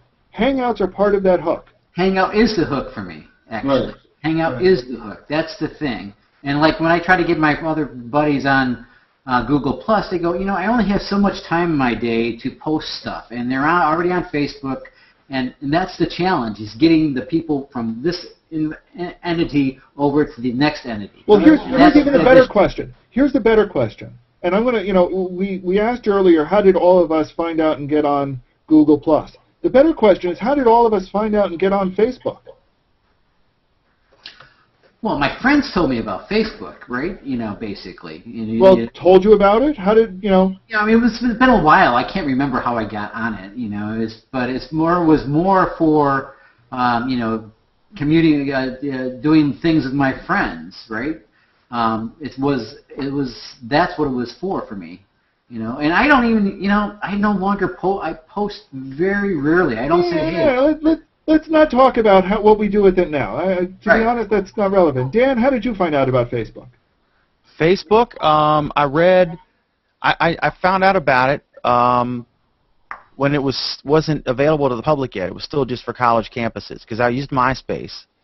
I think I had, I don't know, I forget how many friends, thousands, and I used it a lot. And then I heard about this thing, and I wanted to get it, but I tried, and you couldn't get on it. And then they opened it up to the public, and then I got into it. And I never, I don't know, I mean, I use it, but I go on there once, maybe every couple days or every day, I guess I check and see. But now it's all convoluted, and you don't, unless someone sends me a straight-up message. Yeah, hang on. Again, I don't want to talk about what we do with that pile of garbage now. That's Okay, not the question. The okay, question is, and I'm almost afraid to ask Oleg. Yeah. But Oleg, how did you find out about Facebook? Basically, what happened was I was using Picasa to send photos to people, and I was happy with that. I didn't want to join any Facebooks or anything like that. And then when I started seeing things that people said, like us here, like us there, I saw that definitely they must have turned the tide in terms of how many people are there. So I kind of looked and saw that there are some people that I knew, and it was fairly easy to post pictures and share them. And that's how I got set up. I never was a heavy user or anything like that, but that was the reason that got me on Facebook. Right.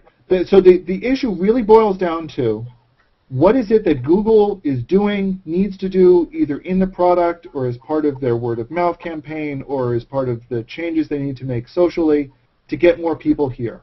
I think, number one, they need to say, whatever you're doing on Facebook, you can do it better with us. That's one thing that messaging needs to get through. Number two is we also have some things that you're not going to find in Facebook that you can also find here. So come check it out, and I mean, that kind of a message. Well, but here's the thing. I think what all of us have said is basically we went to Facebook because there was something about Facebook that was appealing to us. Unavailable elsewhere. That was unavailable elsewhere. Excellent point. Okay? Google, that's what Google needs to nail on. I mean, I see what you're saying about saying, hey, whatever you do on Facebook, you can do with us. Right. I don't think Google needs to make that point at all. I think the point that the reason why I don't is because I think that'll be obvious when people get here. But No, I think you got to get them there first. And that's what I think the point is. The point is you need to tell people up front, hey, you want to be on Google Plus because of Hangouts. You want to be on Google Plus because of Circles. You want to be on Google Plus because of these following reasons. And then when they get there, you can say, hey, those games you play, you can still play them. Okay, those people you talk to, you can still talk to them. The more messages come out that, hey, Facebook has its own place, and this has its own place, the more that kind of talk is going on, the less chances of people migrating. That's my feeling. Let me jump in real quick. The reason why I initially got on to check this out was the Hangouts, because I'm like Dan. I do a little show for this RV travel thing, and I was looking at a way to interview people, have multiple people, and bring them in. And we use the same product. We use Wirecast. And I was looking for something that would. I constantly looked because I looked at Uvu and Skype, group calling, all this stuff, and I just wanted to fine tune it. Once I found the Hangout and I saw the possibility of it, and then I got more involved in the posting aspect of it and the technical learning aspect. But Jeff, here's the deal. Here's where the problem is. The problem is this. Most people that I've heard from and talked to say, I don't want yet another place to post. Okay? So they're looking at this as they need to keep their Facebook, and they also want to, will have to do this, and they don't want to do it anymore. Okay? They're satisfied they can share their posts and their picture and their music on Facebook. They're done. They don't want to go post here and post there. Yeah, they're using Twitter as well, but they kind of integrate the things or whatever. So to me, it's very important to stop saying Facebook is good for this, and then you can also have these additional features here. They're not going to migrate. If you tell them, look, whatever you're doing on Facebook, you can do it here, plus you can do this, this, and that. Now you're talking. Now I can actually move without having the problem with using multiple services, which is what people do not want to do. But they're all doing the same thing. I mean, Google is doing the same thing. It is integrating all this stuff to a point, right? It's all you're going to be able to everything is going to be tied together. Android phones, all that stuff, everything YouTube is all going to have the same. It's doing it now, the same look and feel. You'll be able to, and then that experience is just going to be there. It'll just be Google. Right. Guys, let me switch here. Okay, another topic that very flattering, obviously. Larry Page has been named by, was it Investors Business Daily, as the CEO of the year, and I think that's interesting. So I wanted to take a quick look, and this kind of goes to our year in review thing. But there's a great post, and I've linked to it in the discussion in the Google Doc for this program from CMS Wire, CMS being content management system like a WordPress or Drupal, etc. But they looked back at Google in 2011, and the first thing was we found out that Eric Schmidt was going to take a new position and not be CEO. He's still there, and Larry Page, the co-founder with Sergey, took over as CEO, and then they sort of, chasing Zuckerberg this time, they introduced the +1 button to kind of counter Facebook's like button, and then that took over, went all over the web. You can click +1 along with liking us on Facebook. And then they, of course, started a little social network called Google+. Then Chrome, the rise of Chrome, the browser has really been a game changer. Let's see, I think I forget, it's like 25-30% now.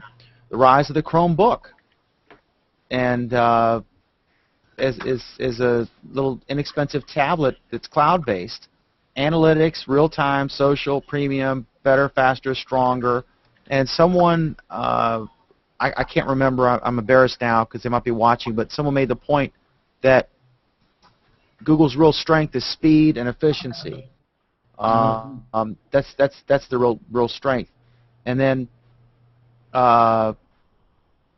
search and social, they killed off death to content farms. They made it difficult when you type in a search, because Google search is or was semi-broken sometimes. You can't, you would find more relevant ads sometimes in the ad results next to the search results. Sometimes I'll type in a search term and it's kind of tricky to figure out the right way to find it, and then you would find all these BS articles from ask.com or all these things, and sometimes you'll get a result you'll say like, how do you convert how many tablespoons are in 16 ounces or whatever, and then you would find that question, ask.com, how many, and then you'd click there and it would say be the first to answer this question, and it's like I'm wasting my time. So it's not perfect yet, and I think they've admitted this. So they got rid of, or they downplayed the content farms, and then they got rid of a lot of stuff. They got rid of Buzz. They got rid of Aardvark, Google Desktop, FastFlip, Google Pack, Web Security, Image Labeler, Notebooks, SideWiki, Subscribe Links, Google Labs. They got rid of that. So it's been a big year for Google, huge. And I'm just curious what your thoughts are. Let me go to Alan first, and then whoever else wants to chime in, Oleg and everybody else. What do you guys think about this? I mean, this seems like he's certainly a candidate for CEO of the year. It's been a dramatic change, right? They've done well. It's been a massive change. It's been huge, and beyond even the things that are outwardly facing that we're hearing about, there have been a lot of internal structural changes as well that have been coming to light. The fact that he's CEO is a big deal, but not just that. It's that the structure on the top. It used to be that there was this triumvirate between the CEO and the two founders, and now really it's Larry Page who's running the entire show at this point. Yes, he's got help from Eric Schmidt. He's got help from the other founder whose name I suddenly can't remember. Sergey Brin. Sergey Brin, thank you. But he's watching. Really, you're going to get banned again. Yeah, I know. I'm in big trouble for that one. But everyone knows, but really, it's Larry who's driving the whole show at this point. Oleg, was this a maturation? The other point is that there's also been information coming out that even his closest advisors now, he's done a reshuffling on that front. And I'll be honest, I'm not really excited about what I'm hearing from some of those from some of those changes. But it's clear that in doing so, he's really changing the focus of Google in some ways. I'm not entirely sure it's for the better, but it's clear that he's doing it. Oleg, let me ask you on this topic because when they first started, they were kids, really, in their 20s, right? They started Right. Google. It wasn't that long ago. Yeah. And I don't even think it's been. What year was it? Over 10 years ago. Yeah. So he was a young guy, as was Sergey. They still are young guys. Right. Was this just like they needed? Was this? They didn't make the wrong choice with Eric Schmidt at all. They had tremendous success under Eric Schmidt, but maybe they were geniuses, but they were too youthful and didn't have the corporate experience yet. And so there was a match. They had to be put in the maturation chamber for a while, and now he's having a good year. And also, to be fair, a lot of these things had to have been in the works prior to Larry's Exactly. succession. You can argue. I would make a couple of points right now that obviously would be controversial a little bit with some people and debatable, but there's a couple of things. Number one, Obama was named. He got Nobel Prize for Peace. So because somebody gives you something doesn't necessarily mean that you deserve it and you actually should have it. I mean, it's one of those type deals. Not that I want to talk about Obama here, just making a point. But in terms of him getting it, I do not look at him. In other words, I don't look at it necessarily as his accomplishment because, like you said, a lot of things were boiling there from before. That's number one. Number two, I don't believe that whatever they had with Brin all of a sudden got dissipated just because he had a title change. I don't think any of that kind of stuff would change at all. I think they pretty much stuck to what they were doing before in terms of their relationship together and stuff like that. If you look at Schmidt, not that they want to diss the guy, but if you look at his tenure at Novell, he got clobbered and killed when he was running Novell. So to say that he all of a sudden became this genius who put together the Google thing to be as successful as it is also kind of a little bit of a stretch because I don't know how much he contributed compared to how much they contributed from their own point because of his past. Okay. Yeah, but Novell was an innovator and expensive Novell was and an faced innovator a lot of competition. That's a whole different thing. In the networking Center your market. shot, Oleg, please, because you're I'm sorry? center your shot a little bit. Just put your head in the center. I was saying that Novell had a 70% market share in the networking field when Microsoft came in and took their lunch, and that was under Eric Schmidt's governance. So to me, that example right there tells me that the Google success may not be as much his success as it was the boys basically doing what they wanted to do. That's well, my also, personal- he probably learned from his failures, which is the best lesson. Could be. People use that That's argument all the obviously- time. I've Clearly never they're a seen good- it actually true in the tech industry. Final point I would make is that then Larry Page went to talk to Steve Jobs, may he rest in peace, and Steve Jobs told him, I mean, this was in Isaacson book, that they need to focus. They need to focus on what they're doing as opposed to be jumping into everything and being bad at nothing as opposed to be being good at something specific. And I think this conversation with Jobs, to me, in my opinion, was the turning point for Page to say we need to do something in the company, get rid of some of these things. Like, for example, Artwork, they just bought. And then a few months later, they announced they're dumping it. They haven't even done anything with it. But this was an example to me of where Page came in, and I think he decided to do this house clearing and then focus on this deal. But I think they were talking and moving in this direction in terms of consolidation and integration, things like that, for a while. I don't think it was just since Page came in. There wasn't enough time to put out as much stuff as they put out in just the time that he became CEO. So I'm not saying he doesn't deserve the title necessarily, but I'm saying I think there's a lot of other things that are in play that we don't know about, and just looking at these different pieces, that's my opinion. Adam, over in Canada, what do you think? Does Larry Page, CEO of the Year, well-deserved? Definitely, 100%. Very intelligent, made some big moves. He's, good moves. Tell you one thing, I mean, especially him, yes, but the marketing team at Google, I just got some recent insider information, which is very, very interesting. Hasn't been made public yet. Definitely have no problem with making it public. Google is attempting to work with the cell phone manufacturers, mobile phone manufacturers like Samsung, to do ad campaigns.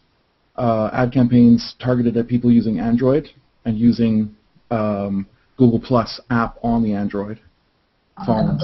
So promoting Google Plus through the Android market, through the cell phone market, because they're doing so incredibly well with the sales in Android phones. Over 500,000 phones are activated per day on Android, on average. So 700,000. yeah, now it's up to that. And so the best route for them, which is very smart from the marketing department, is to make Google Plus become an overnight success. Is just go to the mobile market and work with the commercials and the marketing campaigns that they're doing, and push the Google Plus app and the Hangouts and whatnot on Android, and get the word out through that. So that's Adam, where were you, or tell me how you first heard about Google Plus? how I first heard about it. I received an invite, actually, back in, I think it was June or July, and that's how I heard about it. And then I did research first before I even accepted the invite. I researched to see what it was, and it sounded very interesting, so I took the invite, and there was not that many people that I knew, maybe 2 or 3 people at first, like personal friends from outside What the drew site. you in then, if it wasn't existing relationships? What sucked you in so quickly? Because you've adopted it as we all have.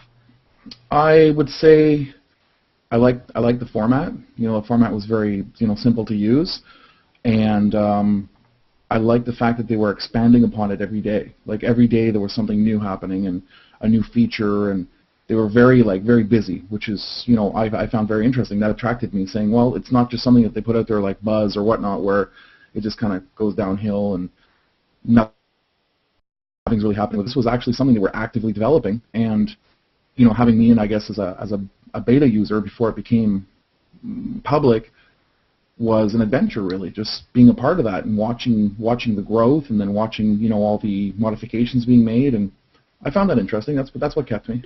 Do you still use Facebook?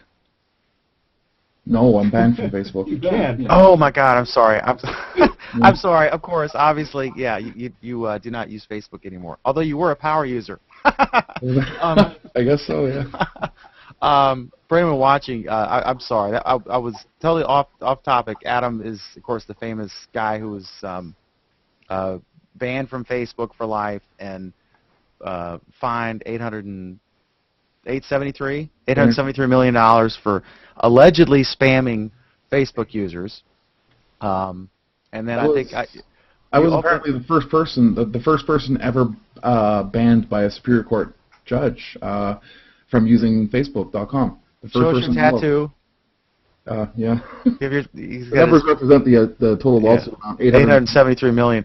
He couldn't fit all the zeros on, but that's his claim to fame. So yeah. And then afterwards they banned another person which they accused of spam, which was Sanford Wallace, and then they banned a few more. But I was the first person that they actually banned. And then real quick, let me get your take and Oleg's take. I don't think I asked him because you guys joined late. The Fingergate MG Siegler middle finger picture, we all weighed in on this. My thinking was, for your main profile picture, it's reasonable to say that could be construed as offensive to some folks, and just keep it in your set of pictures. But as your main profile, which is it shows up in search results even among non-users, and someone shares your post, it could show up, but then it's a slippery slope, and what's offensive here isn't offensive there, and vice versa. What are your thoughts on it? In a quick. Well, I believe if you're making yourself available to the public, you're not hiding yourself from the public. You shouldn't have that kind of you shouldn't be engaged in that kind of behavior. That's all. And then Oleg, what are your thoughts on this? Totally with Adam on that. Exactly the same thoughts. Man, I wish you guys were here earlier when I was the only guy with this point of view. I think even Bruce thought it was overkill. No, nothing Harold wrong, was on wrong your with being side. opinionated, right? There's nothing wrong with that. But if you're going to go to an extreme and it's going to be offensive, it's not right. That's all. It's not a huge deal, but my thing was, like I said, my 74-year-old mom, I just got her to sign up finally, right, after bugging her forever. And I wouldn't want to be looking at my stream and someone shares one of his posts. And I love MG Siegler. I'm a big fan. He's a terrific writer. If I could afford him, I'd hire him. But I wouldn't want my mom, in her first moments stumbling upon this service, to see that in her stream. Since we're going back to this topic, Dan, let me briefly going back. Go ahead. Let me continue with your example and ask you something. How would your grandmother react to some guy, face full of tattoos, piercings through his nose, his ears, his chin, his lips, pretty much everything that you can see in his profile photo. How would you react to that? No problem at all. And she might, I mean, and my mom's a normal person. It's not my grandma, it's my mom. But she's cool. You know, she's funny, and she'll drink a glass of wine, you know, the whole deal. But I just wouldn't want her first impression to be some guy with his middle finger up. And then she would wonder, is the next picture going to be someone's penis, or, you know, is this, as Tom Anderson described, the cesspool that part of MySpace became? So that was my whole thing. I just think on your main profile picture, it should be some sort of professional, mature decorum. Inside, if you choose, if someone says I'm a radical producer of cutting-edge R-rated photography, if you choose to circle that person, you're going to get into his photos. You're going to see some, you know, stuff, but that's voluntary. But your main profile picture, which is associated every time you make a comment anywhere or engage anywhere, that's the picture. That's your thumbnail. Mm-hmm. That is the identity. That is who you are. On that picture, you know, like someone said, well, it's my living room. Okay, inside your living room is one thing, but don't paint something on your house that is grossly offensive. That was my whole point. Only on that one picture, your main public profile picture, should they exercise a degree of discretion. It's like your greeting, right? It's your greeting to the world, and if your greeting to the world is this, then what are you telling everybody? Exactly. I hope that's not the YouTube thumbnail. Well, exactly. Well, but here's the thing. What if that's what you want to be telling everybody? That's different. If that's really the message you want to portray. Apparently, that's what he wanted to portray. Well, is that what he says to someone who buys his works, or someone that, you know, puts him out there? That's what he has as his Twitter photo. That's what he has as photos elsewhere. And among that's his the public fans, persona that he wants to give. He is a sarcastic, sometimes irascible, but cutting-edge writer. He's a fantastic writer, very, very smart guy. I love his writing. But sometimes they go, you know, push it a little too far. I don't know if he walks into his publisher's office and says, oh, you know. That's the thing. That's the example I used. If I went to a bar or coffee shop or church or whatever and stuck my middle finger up at somebody, I mean, Adam, you're a big guy. I'm 5'7". You know, I would not emerge unscathed if I went into your living room and give you the middle finger. The bottom line is it's Google's policy. I mean, it's not what the guy wants or what anybody thinks. It's if their policy is that those kind of pictures shouldn't be there. It's the same thing with the pseudonyms. Exactly the same story. See, Dan, I'm not the only one who makes the connection. Exactly the same thing. No, there are two things here. Connection.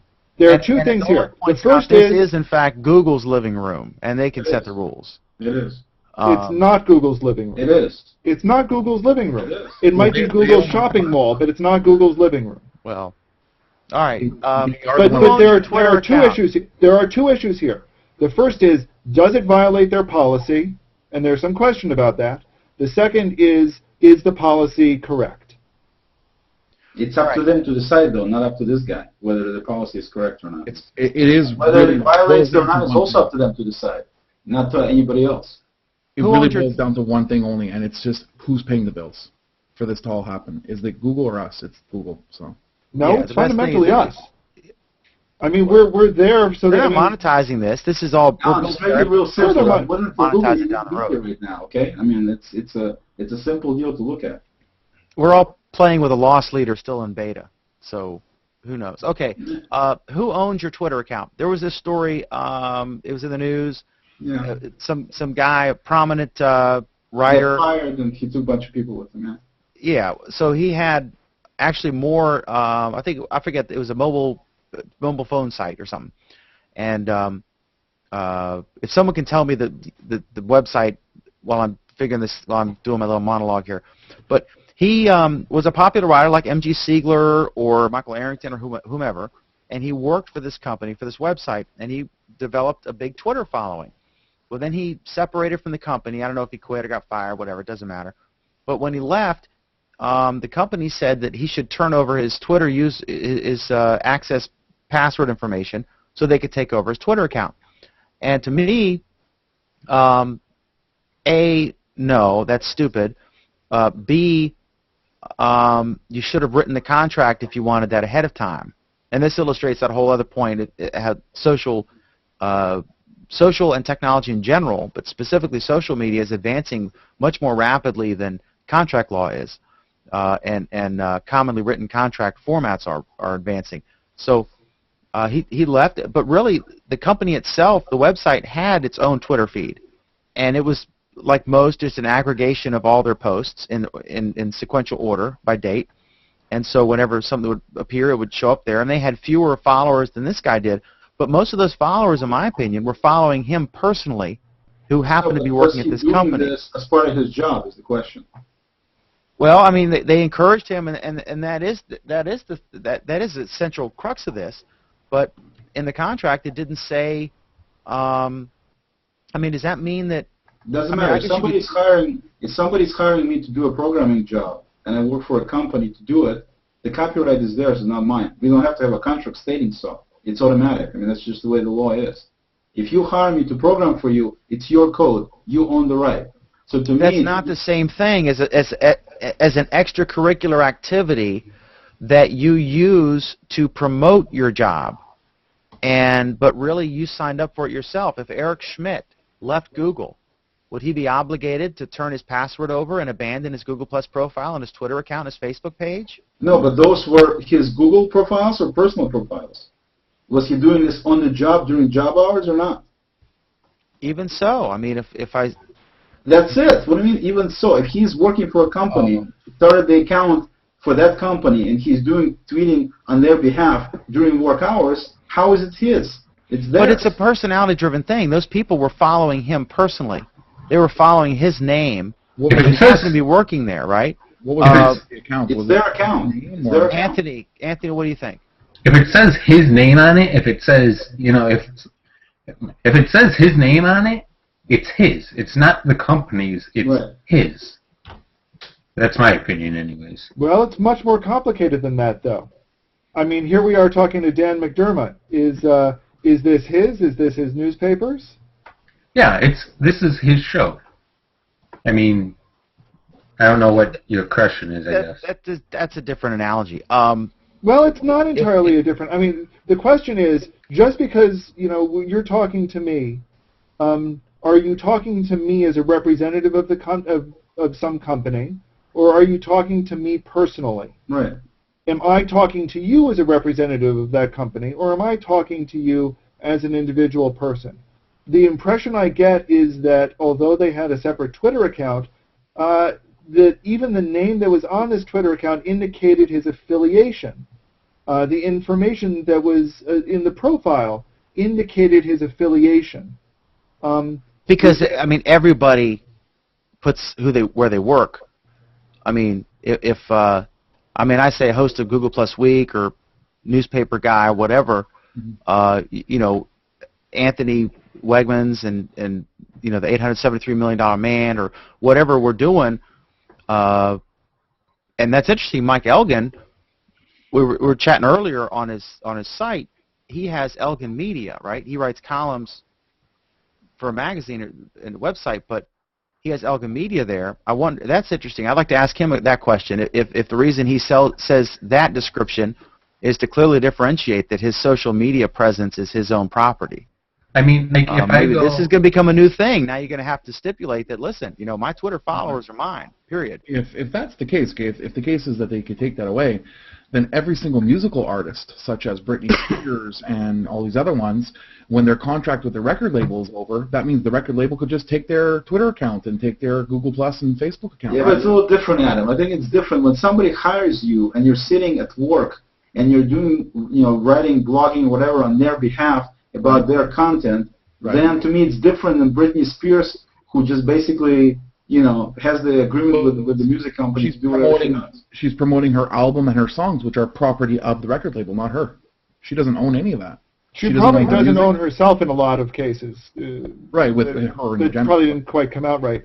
But, I mean, most your image, like a TV reporter. I mean, they can't just do stuff. Their image, their picture, their name, their image is all property of that station during that contract period. Mm-hmm. They can't just go and do something.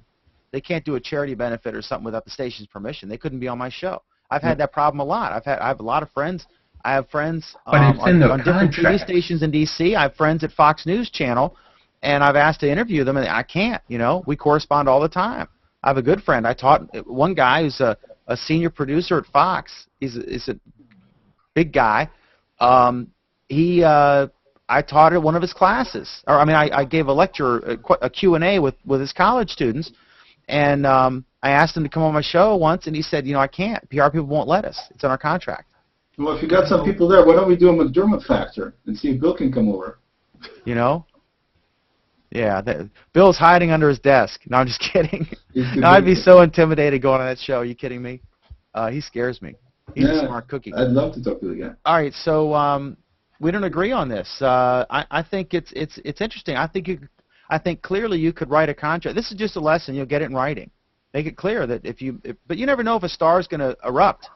Well, I think all of a sudden you can write this killer article and it blows up, and then all of a sudden this person's a celebrity, and holy smokes, he or she's got 40,000 Twitter followers all of a sudden. And but I think it's largely based on the person. I think it's going to be an issue. This is one of those cases where the law and what people have expected in the past hasn't really caught up with the internet reality. Yeah, exactly. Mm-hmm. And I think that's actually a good segue into our next topic, which is internet mob power grows. GoDaddy drops SOPA. Yeah. GoDaddy drops the soap. Yeah, okay. I don't want to dwell on this too long because this is totally a thing. But I can't comment on that issue. Yeah, my 2 cents is SOPA's bad news. Okay, it's well-intentioned, perhaps, but the practicality is it really is bad. And the big test for me is that every single person I respect and admire for their intellect and their ethics is against this bill. And the people who are for it are big corporations and their lawyers and the politicians that they donate to. So right at that point, I'm suspicious, right? And then as you look into it more, and I've read most of the bill, I haven't finished it. I keep falling asleep as I read it. It's 78 pages of really boring stuff. And I keep getting distracted by when that little red thing clicks on my Google Plus page. But it's bad news, and I'm scared of it. And but the big disadvantage for the folks who are against it is it's not an issue that most people care about or could understand or get passionate about.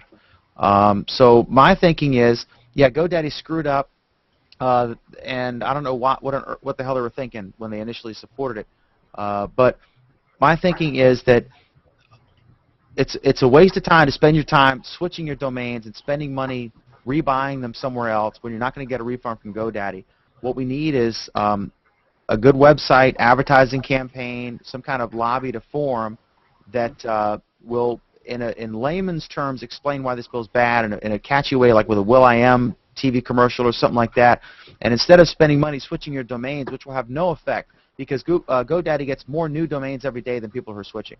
And they're going to survive this. They survived the elephant poaching CEO or whatever, and they're going to survive this because they basically recanted. We should spend our money on something that will work, and that's educating Joe Sixpack so they can understand this issue. Here's the thing. Domain names are not a Joe Sixpack issue. They're an issue of the tech crowd. And people who are already tapped into this issue are tapped into understanding what a domain name is, and they're the ones who are leaving GoDaddy. And if somebody like Wikipedia does it, that has an impact because that makes news. But nobody's going to shut down GoDaddy. No, nobody's going to. And like Anthony was saying, they're really good at what they do. It's a good company, except for this one thing. It's not a good company, but that's completely to the side. That's completely to the side. The issue really boils down to basically the people who have been supporting GoDaddy suddenly turned their backs on GoDaddy, and GoDaddy got scared. They got really, really scared really, really quickly. Yep. The Friday before Christmas, their salespeople were calling up, trying to find out why people left, and were desperate to get them back. GoDaddy was terrified. Now, with someone like Jimmy Wales, who's a hero to every tech person and every intelligent person, just about. What? Says, I'm going to dump you. That's a big deal. Okay, I don't think GoDaddy is going to collapse from this, but I think GoDaddy has been pretty badly damaged from it. Mm-hmm. And I think that the reason why I lumped all three of these items together under Internet Mob Power Grows Big is because these three items are showing in a very clear way how the power of the Internet is kind of driving major companies major and minor companies, to suddenly make about faces in their decision. Big companies are increasingly realizing the internet has power. And GoDaddy in the same way that we talked earlier, and I don't want to get into this topic, but the thing with Leo Laporte, who's a personal hero to me, when that blew up in Gawker, and it turned out to be a BS story that all the Office people knew and everyone involved knew, and it wasn't a big deal, but it taught him to, next time Gawker sends you an email, respond to it. But it's sort of like the tech thing has arrived, right? Because if there was some kind of scandal involving an ABC, NBC, PBS anchor, that would have been news. And the fact that not obscure, but I mean not in your face to every American person. I mean, a lot of people, I would say, like to mention him, and they wouldn't know who he was. If you're not into tech, you wouldn't know who he was. I think it's kind of like it has arrived, and it's almost flattering in a way that this would get the attention of Gawker, that some pure tech popular person, some alleged turned out to be non-scandal, and Gawker's a sleazy website, and I've had issues with them before, but I think it's kind of like we've arrived now, this whole niche. Well, I think, I mean, there was an article that actually posted on my feed that talked about the fact that right now companies, the deal about your comment about arriving, it's that the social proof is a huge thing in people's minds when it comes to marketing. And so if you look at that being a fact, and then you look at the fact how many people are doing social stuff, the 800 million on Facebook, the 62 million on Google+, and on, you end up now having people be immersed in the social proof concept, and thus it having the kind of impact that we're seeing it having. I think that's why. And I think Oleg's nailed it.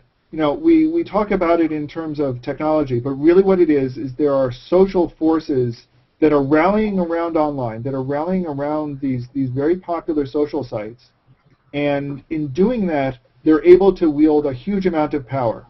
I think GoDaddy is one example. It focuses on the fact that here is the tech community rallying around, getting the news out amongst themselves, and making a relatively big company in the field do an about face. Yesterday, Verizon announced a $2 surcharge for certain billing procedures. This is not an unusual charge. There are tons and tons of companies that do this all the time. But when Verizon Wireless announced it, there was a huge rallying cry on the net. A whole bunch of Verizon users screamed against it, and today Verizon did an about face. The whole thing about that, and I'm going to go back to WordPerfect, is when WordPerfect came out, remember it was great, right? WordPerfect for DOS 5.1, and they did 6.0, which was kind of cool, but 5.1 was rock solid for DOS 5 or whatever it was. Correct.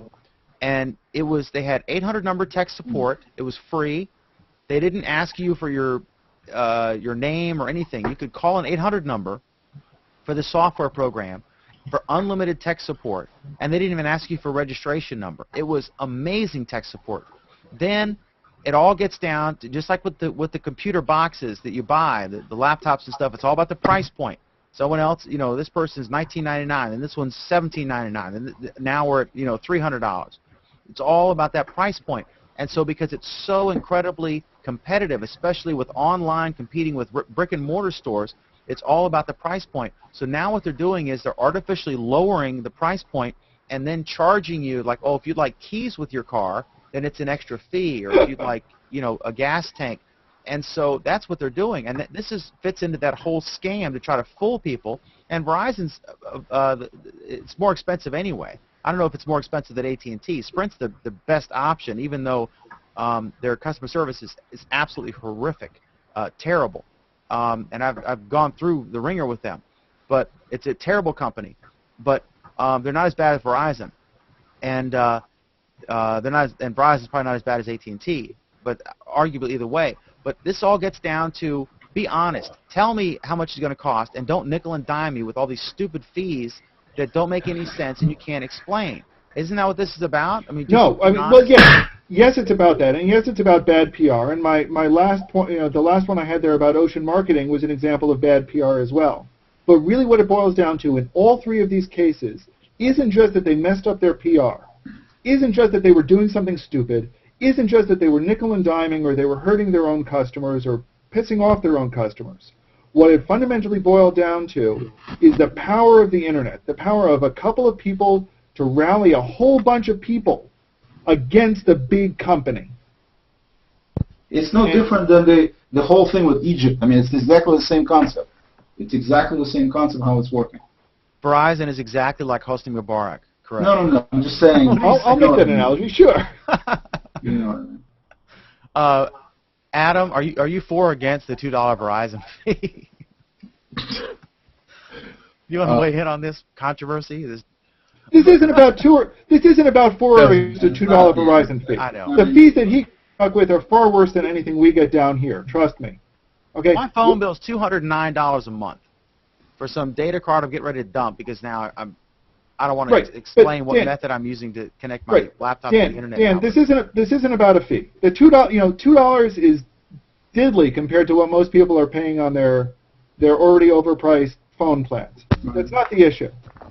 It's not the issue. The issue boils down to is people got annoyed. They now have a rallying point to get annoyed together, and in doing so, they can wield tremendous change against others. In that, if this is a year in review, this is our last show of the year, we've seen the power of that for the entire year. That's been the hallmark of the year, and here's just 3 examples from the tech industry just in the past couple of weeks. And that's not necessarily good, by the way. That's not necessarily good that you have that kind of power. It could be misused. All right, let's move to Ocean Marketing, and we got to cut. I mean, we're way over time. Way over as usual. I'm Ocean probably Marketing going to be banned now from this thing.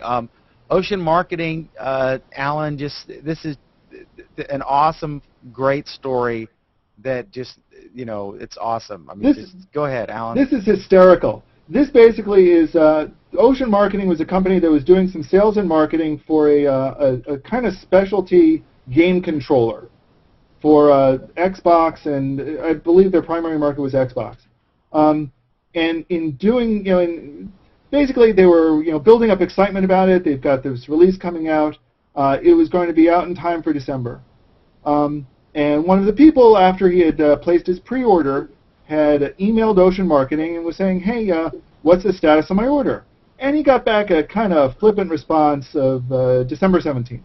No word if that's when they ship, no word if that's when you're going to get it, but it was just kind of a flippant reply. So the guy said, hey, you've had my money now for a couple of months.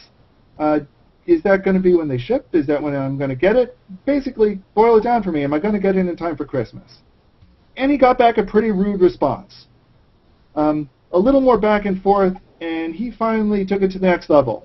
He emailed a number of people who were pretty notable in the game industry, including one of the founders of Penny Arcade. And, what these guys do is they do a comic strip that I don't recommend anybody read, and they run a gaming convention twice a year, one on the East Coast, one on the West Coast, PAX.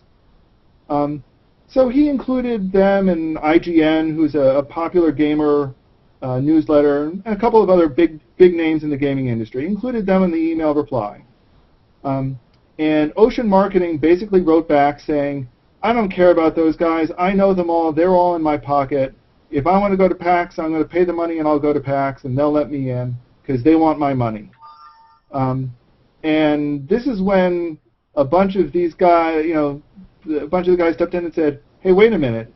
If you're treating your customers that badly, we don't want anything to do with you. So they basically threw him under a bus, and over the course of the next 24 hours or so, the entire internet gaming community essentially threw this guy under the bus. So it was a PR disaster on his part. He basically annoyed the wrong people. He treated his customers badly, and he tried to dig himself out of a hole in completely the wrong way.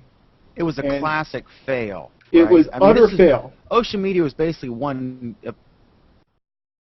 apparently one dude, right? Yeah, it was one guy who was running a marketing campaign for another company. And it was just because, I don't know, man, it was a fail. But just it was a total. Really funny, and it became a meme. It blew up. It was I think awesome. the important message here again is that the internet gaming community as a whole turned their back on this guy. Well, like I said, the internet gaming community as a whole threw this guy under the bus. This is the power. This gets back to our other point. This is the power of social media. Exactly. You are only as strong as the biggest moron in your organization. One idiot, one Best Buy employee, one Walmart door checker, or what have you, can ruin your reputation and cause you to be the laughingstock of hundreds of millions of people in a matter of 12, 24 hours, right, Oleg? And there's a bunch of these people at Best Buy that are total morons, and they're still in business. I mean, it's not totally like that, like you described it. But what I'm saying is, you could have one person with a hidden camera, or whatever, whatever can ruin you. I mean, this was a huge. Well, yeah, but the way this guy messed up his own, the way this guy messed it up though was particularly bad.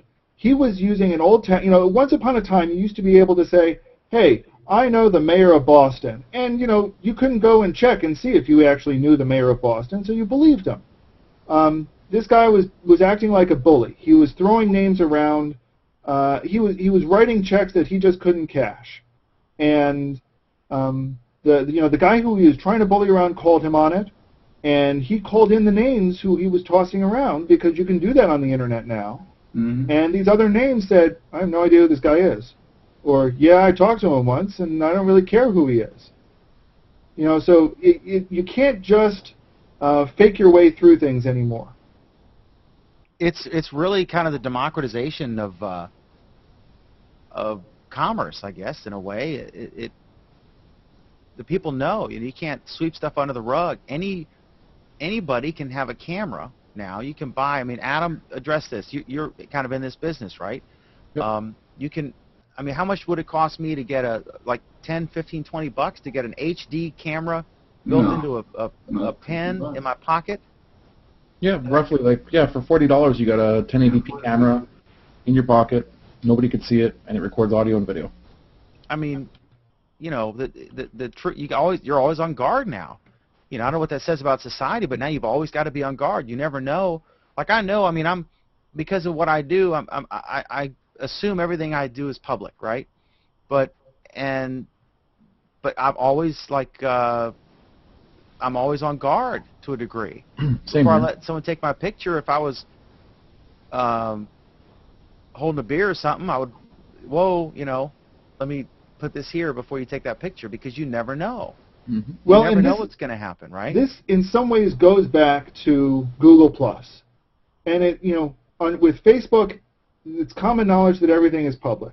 With Google+, the advantage of it is that you can start making things private. You can keep things within your circle, and if you trust the people in your circle, you've got a pretty good chance that it's going to stay there. That's the power of Google+. That's what Google+ wanted to tap into. This also struck me as a fair thing, because this one guy who was a complete ass, real moron, idiot, real mean and rude and just unprofessional, total jerk, but all the wrath seemed to be on him and Ocean Marketing, not on the game controller manufacturer. They kind of got off and they said, hey, we're sorry, we screwed up, but they're really not. Even everyone who wrote about this said this controller is great. Even the guy who received all this idiotic correspondence, another stink bug has just landed on my face on a show, but it's all directed at that. It's kind of fair criticism now, because when you become an internet meme, it's usually a fairly intelligent audience that's evaluating it, right? And it's kind of I wouldn't say usually. I mean, I would think so. Certainly on Google Plus, maybe not on Facebook and Twitter. The more facts are out there. It's harder, not impossible, but it's harder to spin things because more and more facts can get out there and be presented. At the very least, if a set of facts comes out that has contradictory information, somebody else can introduce their contradicting facts. Okay. Are we good on this? Yeah. Are we good for tonight, for the show? I got to do a quick close, and then we can hang out if you wish. Okay. All right. Thank you guys so much. And I want to just say this has been a real thrill for me. I'm in Virginia. I'm a radio guy from the 80s. then now I'm doing this, and I have 3 newspapers, and I found out about Google Plus. I guess I read an article or something, and someone sent me an invite, and I got in somehow. And I've met so many wonderful people. Like I'm looking here at this Hangout, all these folks, and some folks who were here earlier, Harold and Bruce, and my dear friends here, Anthony and Oleg and Alan, Priz, and so many others. Adam's here. This has been wonderful for me. I've so loved this. I started this show. I was doing McDermott Report, which was a general news show, and I had Christina Trapolino, who's just a wonderful dear friend, and this show basically grew from trying to give something for her there. I wanted to highlight Google Plus, and with Christina, so I said, well, let's do a show about Google Plus. And so we started it, and then she got into some other projects and couldn't do it regularly, and so now she's got this, I think they got a website, and she's got this great new job. Good for her. And I've met so many wonderful people and been able to interact with so many wonderful people because of Google Plus that I never would have met or encountered or been able to exchange with on Facebook or Twitter. And those services, I still use them to a much lesser degree than I use Google Plus. And I wish everybody well. But I'm really excited to see this making everyone stronger. Competition breeds strength in everybody. So this is great. And I want to thank everyone who watches. We range anywhere from 1,000 to 4,000 views for this show in a week, and then it grows from there. And I appreciate it. I really do. It's fun. I do this for free. I mean, it's just a fun gig for me. But I've met so many wonderful people and learned so much. So I want to thank you so much for a great 2011, a wonderful Google Plus year, and I'm so looking forward to next year. So thank you very much for those of you who are watching. Thank you, Dan. I don't even know exactly how many different places this is, but thanks from the bottom of my heart, and I look forward. I'll be back next week with another edition of Google Plus Week. Happy New Year. Happy New Year, everybody. Happy New Year, guys. Bye. All right, the recording is done. We're still streaming. Oleg Hey, always leaves. He's the last one in and the first one out, that punk. Dan, are we still streaming on Justin TV? Yeah, I'm still streaming on Justin TV, and I'm... Because my feed YouTube, cut out about 5 minutes ago. But it's streaming on YouTube no matter what, no? It's on YouTube. It's on Justin TV. It's on... I'm looking. Yeah, I'm looking right now. I can see it on Justin. Just hit F5. You can refresh your screen, Alan, tech expert. Yes, I know. Anonymous is waiting for you. We never talked about that. Video Remember they expert. said, those security people said that, oh, there was no breach. They just got names or something. And then they released 75,000 credit card numbers. Adam would have been proud. Allegedly. I'm just kidding. That was funny. The first time I interviewed you on the show, for real, you're like, allegedly. Well, I've never publicly conceded any of their points, and I do not wish to do so on the program. But I did offer you, if you ever want to do it, I could set up a broadcast.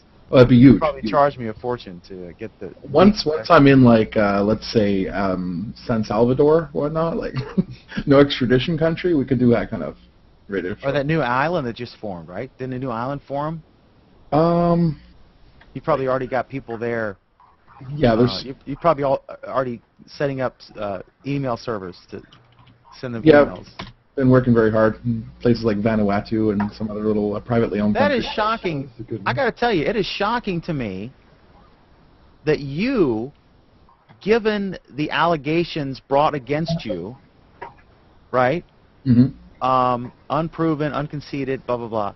But given the allegations against you, that you would have a problem, that you would agree with me that the middle finger was a bit over the line for the main profile pic, given the content of the emails that you allegedly sent out. Mm-hmm. Because the emails were allegedly written in a very polite format. And, basically there was no vulgarities used and... oh, God, sorry. The what? I'm sorry. The thing popped up and blew in my ear. I was texting you before I uploaded it. Yeah, so they were polite, but the content was risque. The content was, allegedly it was selling male enhancement products, but touted in a very polite way, like, here's here's a new product, groundbreaking technology, clinically tested, and nothing like, hey, do you want a big, whatever. Nothing offensive. Hypothetically speaking, would this have been a profitable thing? Like how many? Well, it's in been general, if a million spam messages go out, how many people actually believe it or actually order something? Depends on the volume, but it's been said before that the industry itself, any one person who doesn't have much experience in the industry could make between $7,000 and $10,000 a day in profit. Someone who has experience in the business, it's been documented that they can make upwards $20,000, $30,000, $40,000, $50,000 a day. Wow. So that's not bad. Even in Canada, that's a lot of money. No. I wish I knew about that kind of money. It'd be nice. Maybe one day. Because all this is just scandalous It's all allegations. all bad publicity. Yeah, what are you talking about? It made you, put you on the map. You'd love it. Mike Phillips, how you doing, buddy? Hey, Mike. Oh, I don't think his microphone's working. I think he probably muted himself. Oh. Maybe he just doesn't want to talk to us. Man, I'm Yeah, trying so to- I might have Hello, caused I might have caused a shitstorm by talking about the Android ads that are going to be coming out. Can you hear me now? Yeah, Yeah. I can hear you great. Strange. Yeah, someone actually, I saw that in the comment. The person from Denmark, right? Yeah. Interesting character. I'd like to converse with that person whose gender I'm not exactly sure. That's why I'm using these odd pronouns. Uncertain. Yeah. Yeah, no, you'll see in the next while, and you'll remember that I mentioned it. Well, they're already doing the with I can talk. If you have a Nexus Prime, I think whatever they call the new Nexus. When you go through the setup process, it asks you if you want to create a Google Plus account. Oh, yeah, a lot of phones do that, but I'm talking about like an actual ad campaign. Like on every single TV channel when you're switching through, you'll see constantly ad campaigns for Google Plus on Android. And you're going to be seeing it in print, on the web, on different sites that you go to, on Android websites. It's going to be huge. Like we're talking a multi-billion-dollar campaign that's going to take place.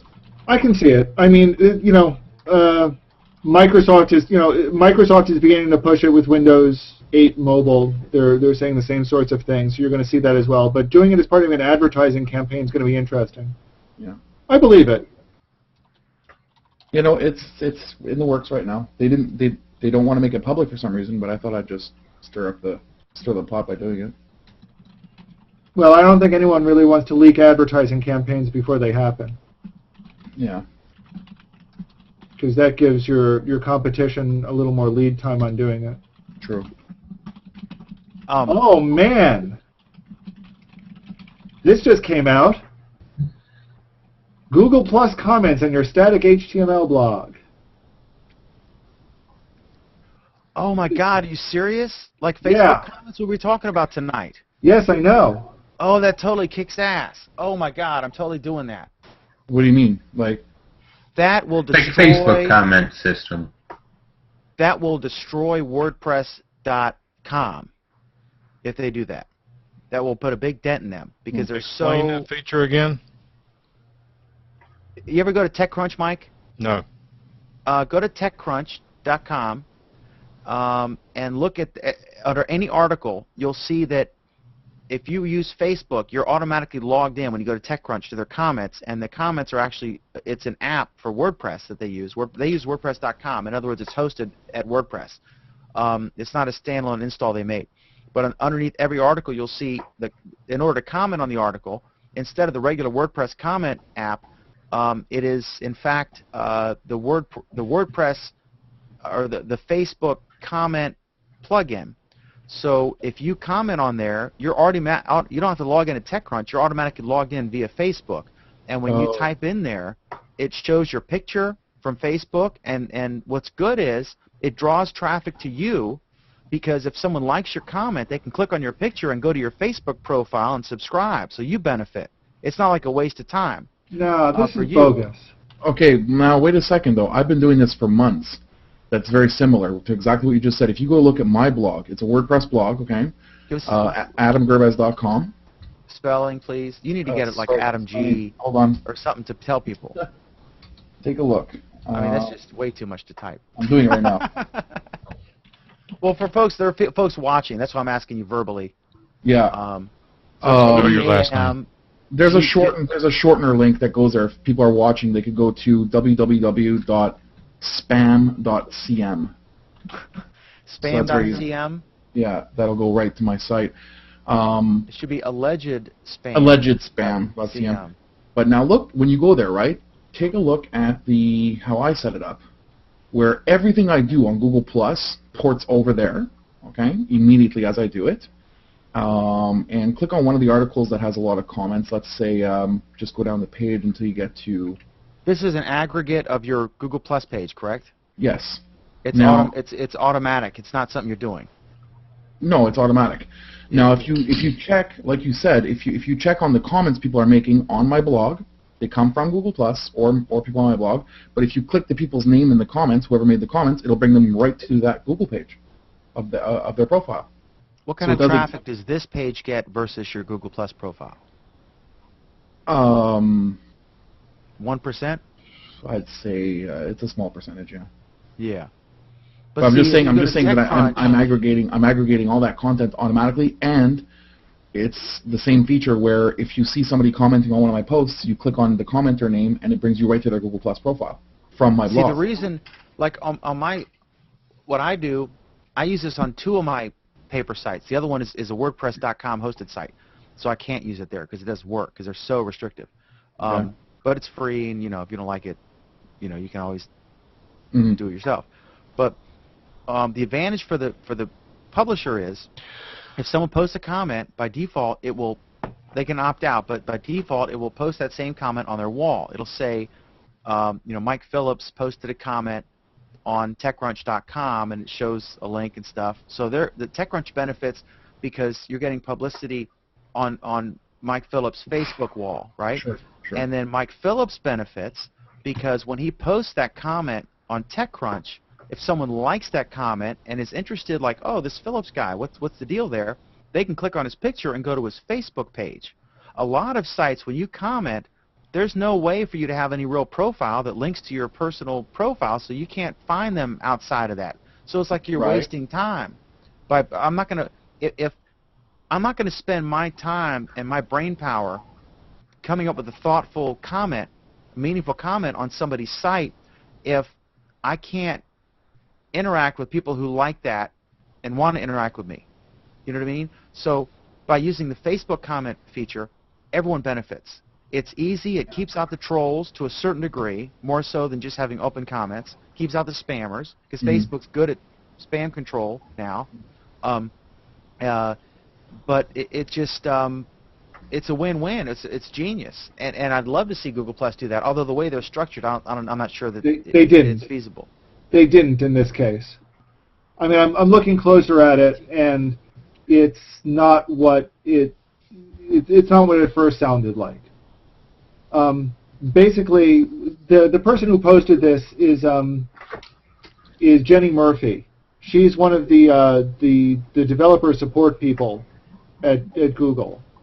So she works with outside developers and helps them integrate their stuff with the Google platform right now. The way she built it isn't, and she basically does some code step-throughs in this case. What it is, though, is it's a way to echo your posts and the comments for the posts from Google Plus to a static blog.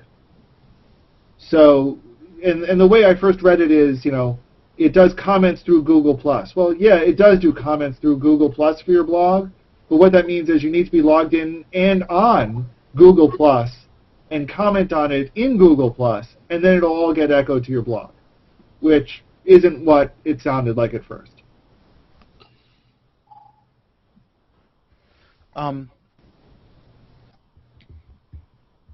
All right.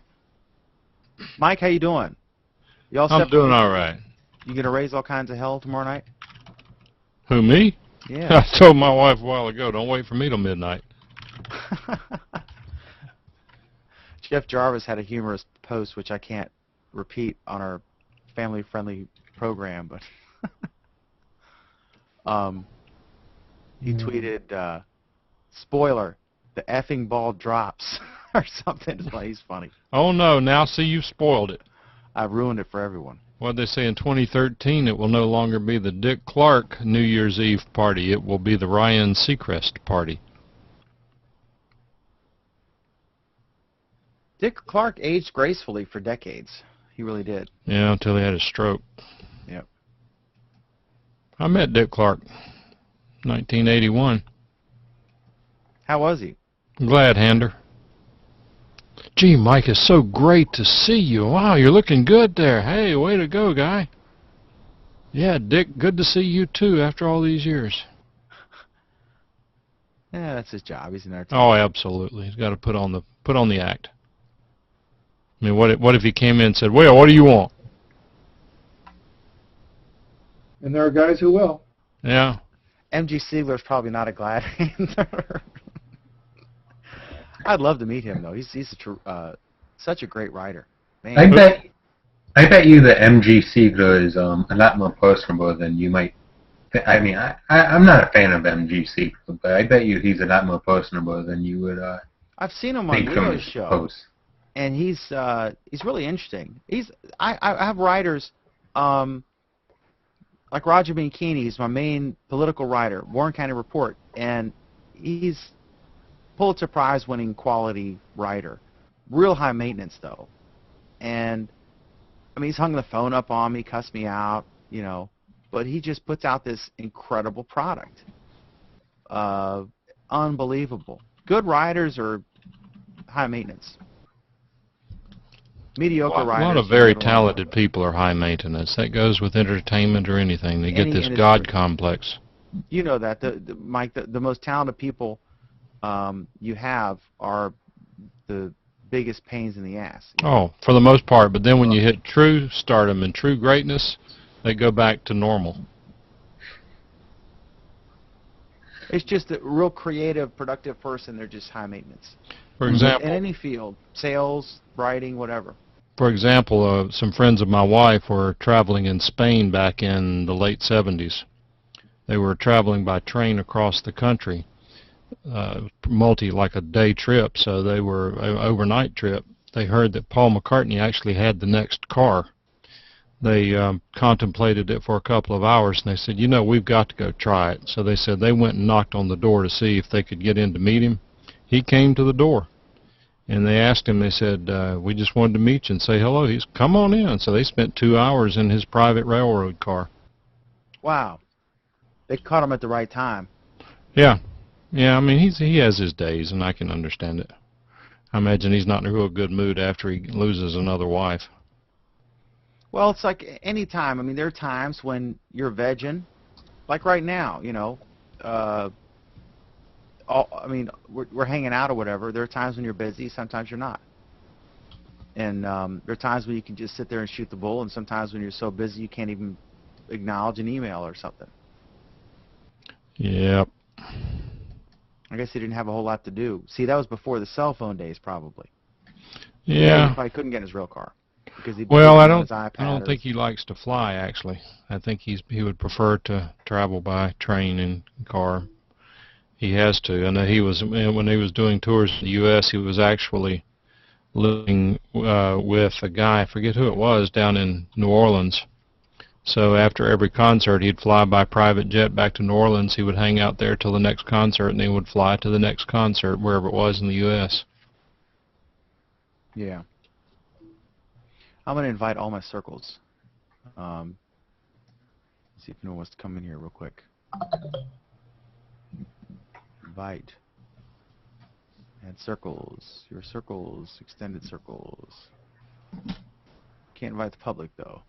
Alan, how does my video look? Looking pretty good tonight. All right, I just want to let you know I'm inviting everybody, so if you're watching this, if you're in my circles, you can get in. Yeah, it's good video. Mike, you almost always have good video.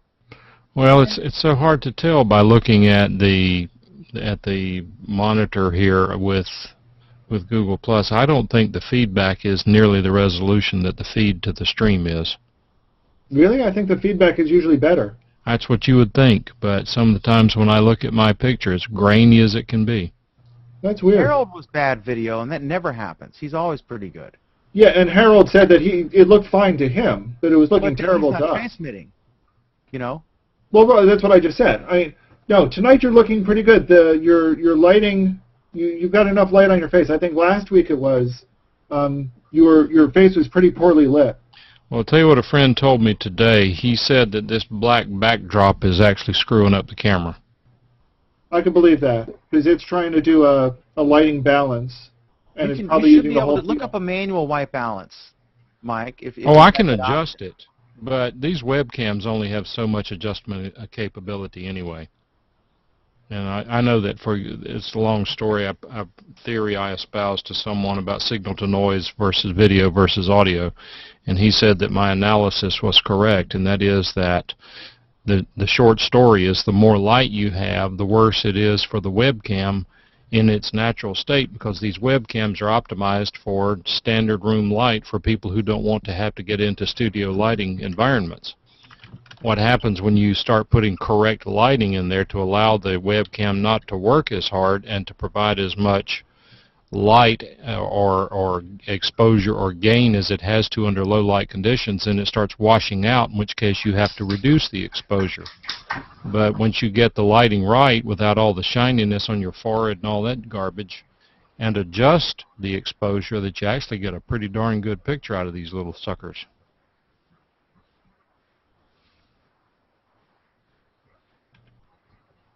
Yeah, it's a tricky lighting balance. The reason why I ended up with the lighting that I did now is because the camera ends up being pointed directly at the overhead light that's in my room. Yeah. So, I had to kill it and find something that bounces off the walls, and I don't know, it comes out far weirder in the camera than I would have expected, but it's not too bad an effect. One of these days I'll probably find I'll probably find a backdrop. Yeah, he was saying anything but black. He said that's the worst thing you can do for a webcam. I don't know. I've nailed the audio, but the video is escaping me. I can understand that about the black, because probably the way that it does light balance detection is it does it against the whole field instead of trying to do it against the center point. So as a whole, it looks very dark, so it tries to either adjust or compensate or whatever, and it just can't. It's also providing a little bit of room isolation. Anthony, how you doing? Pretty good. You're a shy guy, Anthony. So I've been told. That's okay, though.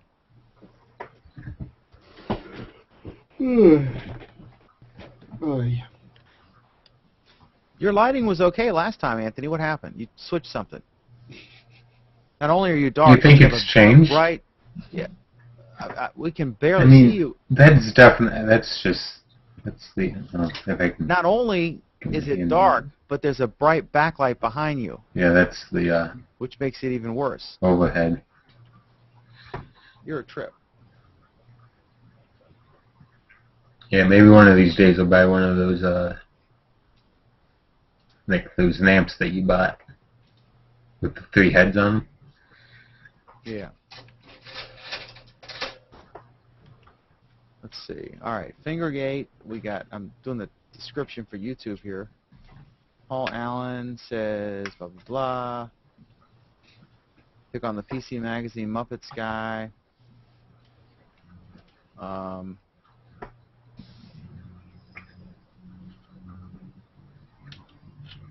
General tech topics.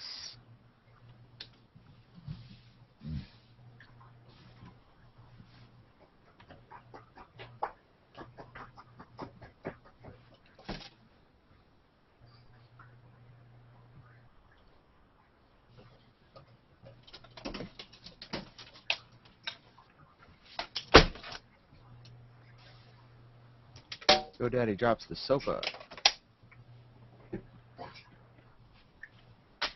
So, Alan, what do you think? Like, has GoDaddy legitimately, backtracked on the SOPA policy that they took, or are they just doing good PR, or trying to do good PR? I can answer that. All the above. See, that's my position. I feel like they're probably just trying, good PR, and ultimately they still very much want this to go through. They exempted. They got themselves exempted. You're looking much better now. Themselves exempted. What does that mean? It means they got written. Apparently, they got written into the law that they didn't have to apply with. They didn't have to comply with certain portions of it. I hate to sound like a wacko, but I am seeing so much corruption in the government, and it involves business, it involves nonprofit organizations, it involves welfare groups, it involves lobbyists and multimillionaires. Everybody's got their hand out.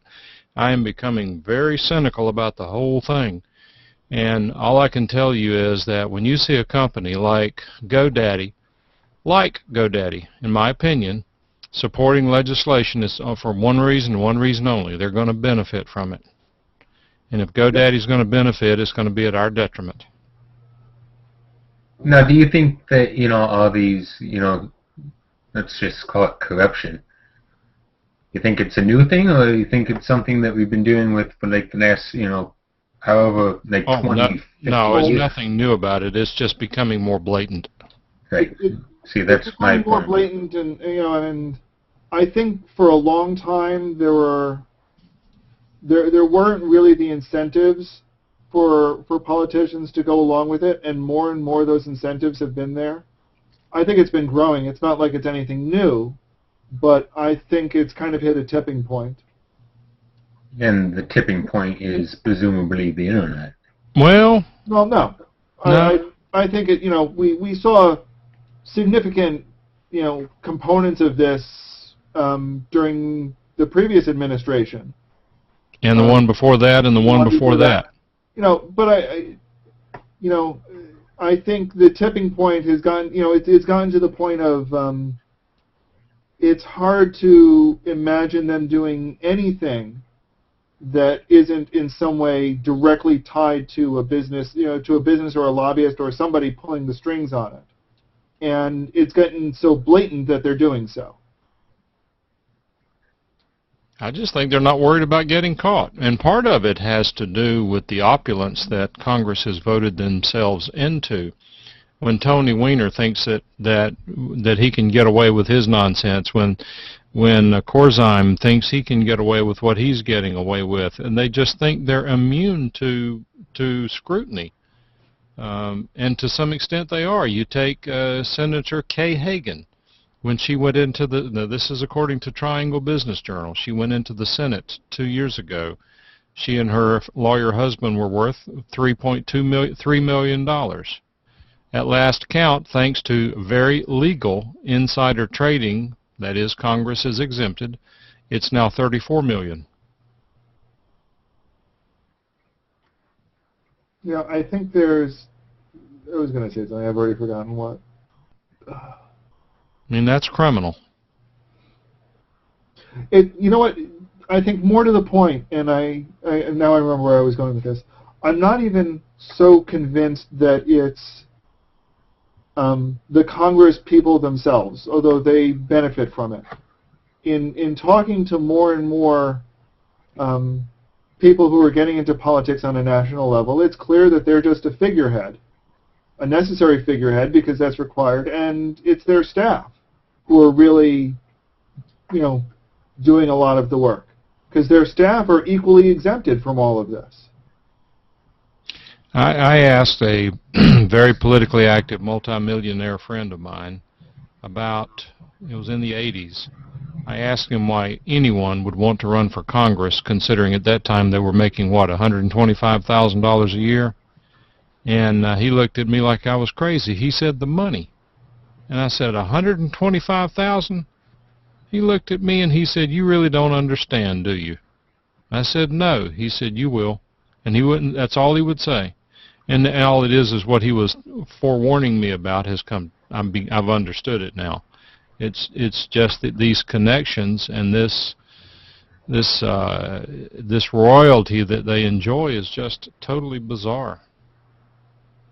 The older and wiser you get, the more you realize we're not that far removed from any other corrupt country. No, I would say that, and that, you know what, actually, Dan, that's an interesting comment, because I think that this is just my opinion, which is all I ever talk about anyway, but I think we are probably less corrupt than most other countries. However, not only are we heading for the equal or worse corruption, but we've had a good, clean, pure system, comparatively speaking, that I hate to see ride down the toilet. I don't want to be along for the ride. The best thing is this internet that we play with and stuff like this, where it's quick and easy to expose things. Check out And SOPA there, Dan. Well, SOPA is going to be a test. You know, what are they trying to do? They're trying to control what you can and can't say on the internet. I can tell you right now that the momentum is clearly against SOPA. You think they give a rat's ass? You see, now I don't know that though, Dan. I mean, I know when you go onto a website, like it's likely to pass, but I haven't heard the Obama administration's position on it. They're waiting for polls. Hey Dan, do you remember the CDA? CDA, which acronym? Communications Decency Act. I don't. I mean, elaborate. You don't remember it.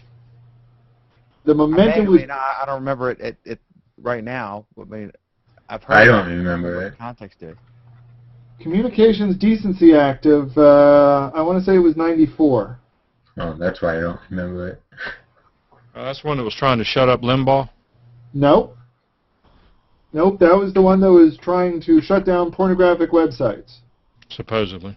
Well, that's what they claimed they were trying to do. Right, that's what they claim. Right, and there was a huge outcry against it, and I was one of those against it. A huge outcry against it, and, it disappeared and reappeared written into the Communications Act of 1994, where there was a whole bunch of other provisions included with it.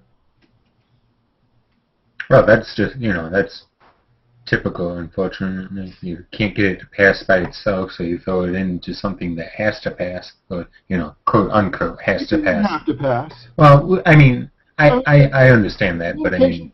The Communications Act of 1994 didn't have to pass. It was landmark legislation, and the bulk of it actually did do some really good things about deregulating the industry.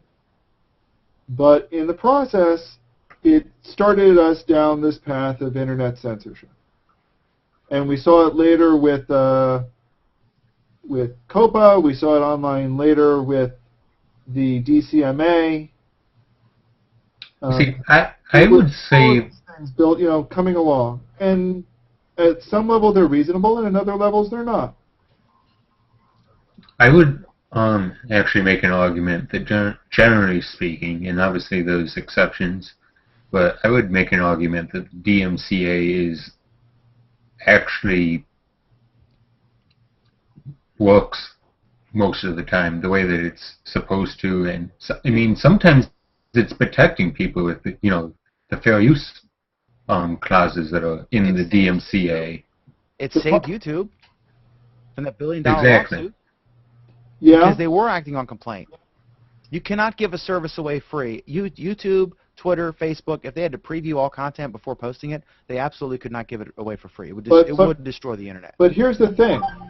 Before then, YouTube basically would have been treated as or could have been treated as a common carrier. And it wasn't. They had basically before the DMCA, one could make a case that it would have been a common carrier type thing, where you would be able to put anything on YouTube, and YouTube would have been completely exempt under existing case law. Instead, what the DMCA did was it said, okay, YouTube is only exempt if they put in this safe harbor provision. So it basically, I mean, that was, a lot of people at the time were saying, hey, look, this is the first step to censorship on the internet. And yeah, the whole SOPA thing, like a lot of the stuff is so blatantly unconstitutional, like forcing someone to remove certain listings from a search engine. That means it's prior restraint. Constitutional to say. I mean, First Amendment. If I want to tell you that, there is a. I mean, I don't think I've ever been to Pirate Bay, but that's a prominent one. If I wanted to say on a website or a podcast that there's a site called Pirate Bay where you can download movies illegally, and it's piratebay.com or whatever it is. Well, is that a site or is that a BitTorrent? I don't know. I don't even know. I mean, but It's what a I'm saying BitTorrent is index listings to force them to remove listings from search engines. I think it's a clear First Amendment violation. I'm not for pirating stuff at all. I'm not. I mean, well, there's the issue of contributory infringement. I don't want the same people who came up with the U.S. Postal Service and these other wonderful, and Iraq WMDs to be responsible for deciding what people can and cannot find on the internet. I mean, come on. Wait. Did you just say you don't want the people responsible for the U.S. Postal Service to be responsible for this sort of thing? Right. No, he wants them to manage health care. No. I'm just a little surprised. Dan, okay. Your paper is mostly distributed by outside supermarkets, right? No mailed copies. Zero. No mailed copies. Okay. Yeah. Because that's right.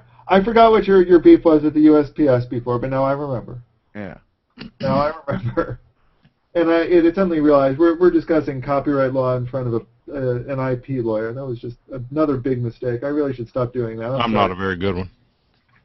You're better than me. Well, he must not have had a case this week because he hasn't shaven. You and Bruce are on this. This thing about this camera. This camera makes me look like I haven't shaved. The white background, however, does make the whole resolution look better. Yeah, it's actually blue.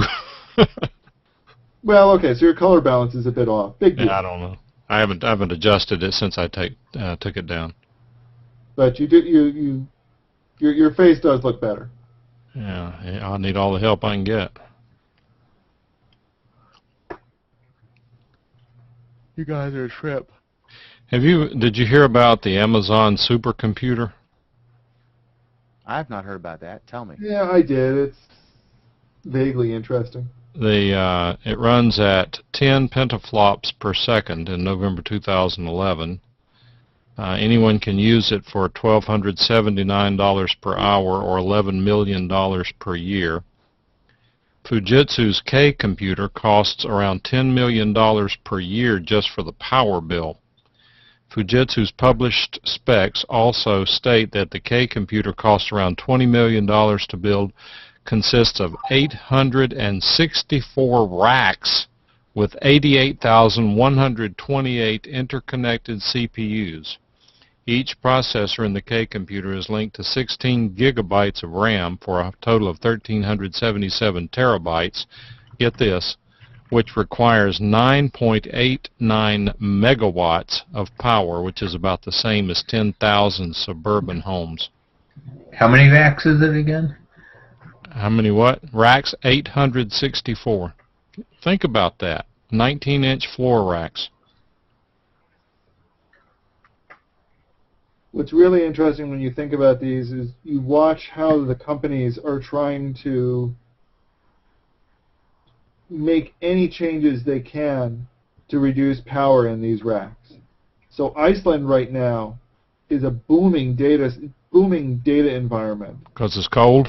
Two reasons. One, it's cold, so you get better ventilation, and two, they've got cheap power from their hydrothermal.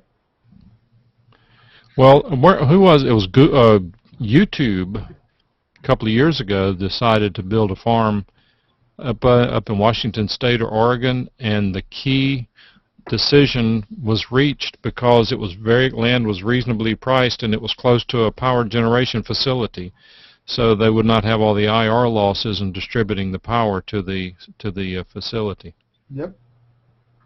It's part of why Google went and was looking at investing in solar, and they backed out of that because it just wasn't giving them what they wanted. No, it's not realistic yet. The efficiency of solar cells is not there yet. But they're all looking at different ways to reduce their costs as best they can, and it's forcing them to be creative. It's forcing them to break break their concepts on how they approach things in the past. Yeah, well, without going too deeply into it, let me tell you that some of these enhanced cooling procedures for CPUs, some of the most promising technologies have hit a brick wall. Yeah, I'm sure. Like in the past 6 months. So unless some genius comes up with something new, we're going to start leveling out in terms of expandability of the number of cores on a single substrate, for example. The big problem with all the alternative energy is that, for the most part, energy has to be produced as it's consumed. So when the wind's not blowing, the river's not flowing, Or stored. the sun's not shining, well, it can be stored, but you can't store. I mean, they can't make a car go more than, what, 100 and some miles on a battery. There's no Sure they battery. could if they had the right battery. Yeah, but Well- the technology's not there yet. I'm talking about today.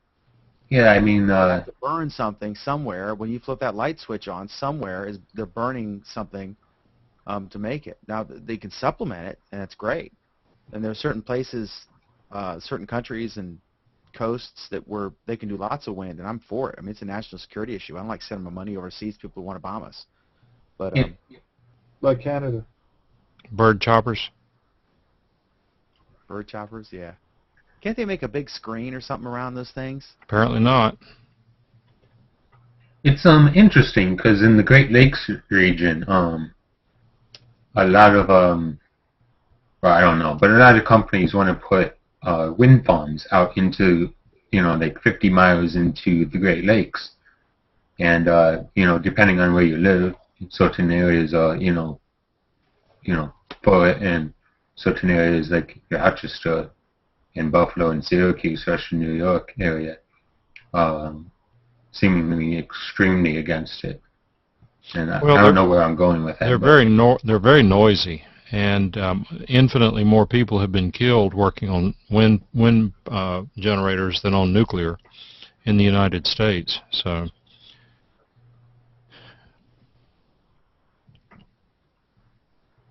But what do you do for power when the wind's not blowing? If people would look at these alternate energy sources as excellent sources of supplementation and add a little common sense back into the analysis, it would make a lot of common sense. But to think that you're going to get off the grid and go on wind power is just naive. Like Niagara Falls is a great example of one of the places that would be the very last places to lose power, because that water is just going to, basically forever come over. So like the Grand Canyon, the Hoover Dam, and like Niagara Falls, and I'm sure there's other examples, but are like two of the last places that would have energy, God forbid something horrendous happens. Except it's not that easy. Currently, with the interconnected grid that we have, if you start getting cascading failures, you need to shut down your generator. Like the big... because otherwise your generator is going to burn out. Well, or like, for example, and I may be getting the year wrong, but I think it was 2003, the big East Coast power outage. You get one power substation that goes down, and because our electricity grid is so, I mean, it's the oldest electricity grid on the planet. You bring down one substation and it brings down the entire East Coast. Well, but here's the thing. After the 1960s blackout, they supposedly redesigned it so that if you started getting cascading failures like that, individual portions of the grid would shut themselves off from each other. And that's what it was supposed to do, even with the East Coast. Right, and what the 2003 failure indicated was that those isolation techniques did not work. Correct. You would be stunned at how much money is being spent on what's called the smart grid, which not only has those types of controls in it at a very fundamental level, but also gets into a lot of load balancing and supplementation and things of that nature to make it make a lot more sense to get maximum efficiency out of each distribution channel based on, I mean, it's really nothing but computer controlled, but there are so many ways to balance the load to determine what level a power plant can perform, all sorts of numbers that have to be worked out, but it's called the smart grid. And I'm just telling you that there are universities all over the world working on it full time, trying to maximize the efficiency of the process. And I think that's good.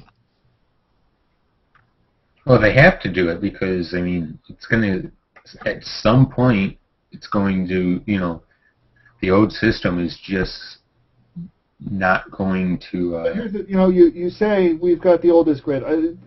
Our grid was, I mean, most of our grid was put up in the 50s or so, to be honest. It was, you know, that's about when it was revamped. Most countries also revamped theirs. They just happen to have done it later than us. And a lot of them have actually been maintaining it since then. So in Europe, I have been told, and I honestly don't know if this is true, but my understanding was that in Europe, when they last did it, they, you know, made some major changes, did things like putting local feeds underground. We still have most of our feeds above ground. We still have most of our wires above ground. We still are, you know, shipping energy, you know, shipping electricity long distances. Most other countries rely on that a lot less. It's because of our geography, though. It's because of our geography. It's more than just our. Yeah. It's more than just our geography, although that's part of it. It's also the fact that we have not really been addressing and maintaining some of that historically. And one of the biggest impediments to that now is the environmental activists are saying that it's not healthy to put the electrical system into the ground.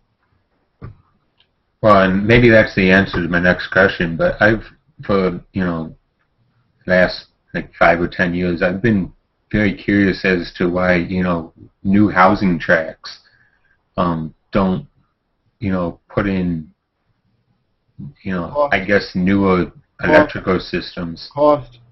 Yeah, it's only cost. I mean, you know, I've seen a lot of developments that do it. My parents live in a development that has their wires underground. And We do here.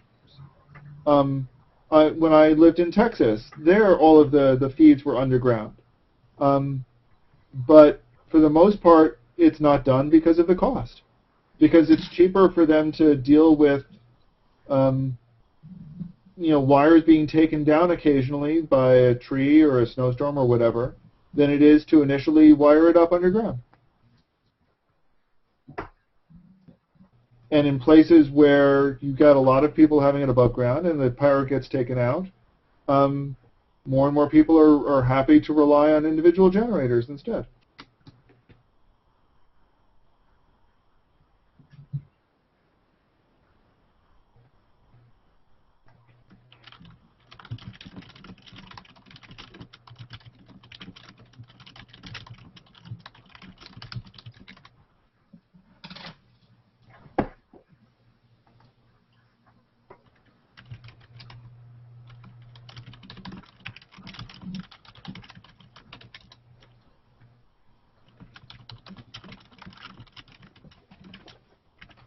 This is a fun show tonight. Sounds like it. You know, and it occurred to me as we were wrapping up, I forgot to mention the one thing that I had meant to, and that's, you know, we're 6 months into Google Plus now. 6 months. It's a child still.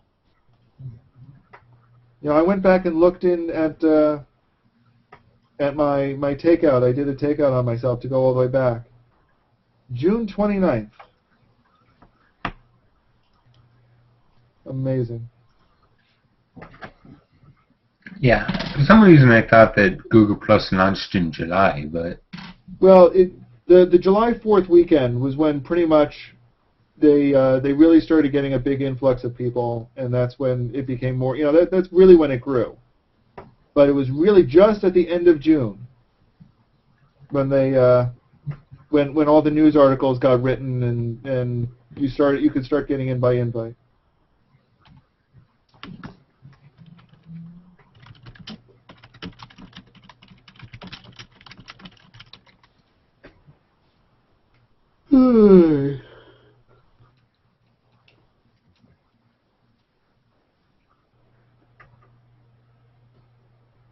Ay, ay, ay, ay, ay. That's the best I can do with it. Oh, your wall's still white. Yeah, it's a really light colored blue, so it's not far off from accurate. I could be I'm not convinced good that at it was setting blue, these but things. Should Fingergate be hyphenated? That's the important question of the day. no. Just one word? Of Yeah, course one word. All gates are one word. Yeah, Everyone knows it's a that. coined phrase now. I thought you... Come on, Dan. You're in Virginia. You know What a that great way. What a great way. Like if you said something silly and all of a sudden I call it Furstenberg Gate, all of a sudden there's this horrific negative connotation to it. It's a great, Well, that's the powerful. whole idea. Isn't it? Wiener Gate, Monica Gate. I hope there's never a McDermott Gate. Yeah, boys, stay tuned.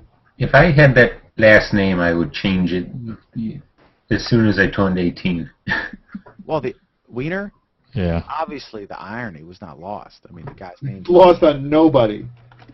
I'm in New York, and it's... taking pictures of his penis and sending them to random co-eds. Come on. I can't imagine what his Google Plus profile picture would be.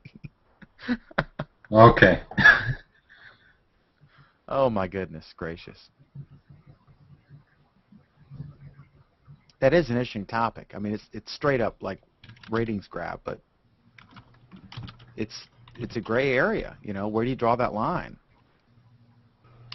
Have any of you been to Fiverr.com? I have, yeah. Fiverr.com. Yeah, I will answer your question for $5, or I'll record your. They got I'll some draw really a neat picture of stuff you. there. Huh. There's some of these guys overseas, for example, who understand digital graphics. Well, they would create a show open for you in HD for like $5, and so it says Google Plus Live in sand, and then it dissolves, and this comes in and says with your host Dan McDermott. I mean, it is totally professionally done. What they've done. Templated, so people would recognize that it's not original. Yeah, but for $5, who cares? It's worth $5, yeah. I will be your girlfriend at Facebook for 10 days for $5. Yeah, My I thing mean, is I've got different things.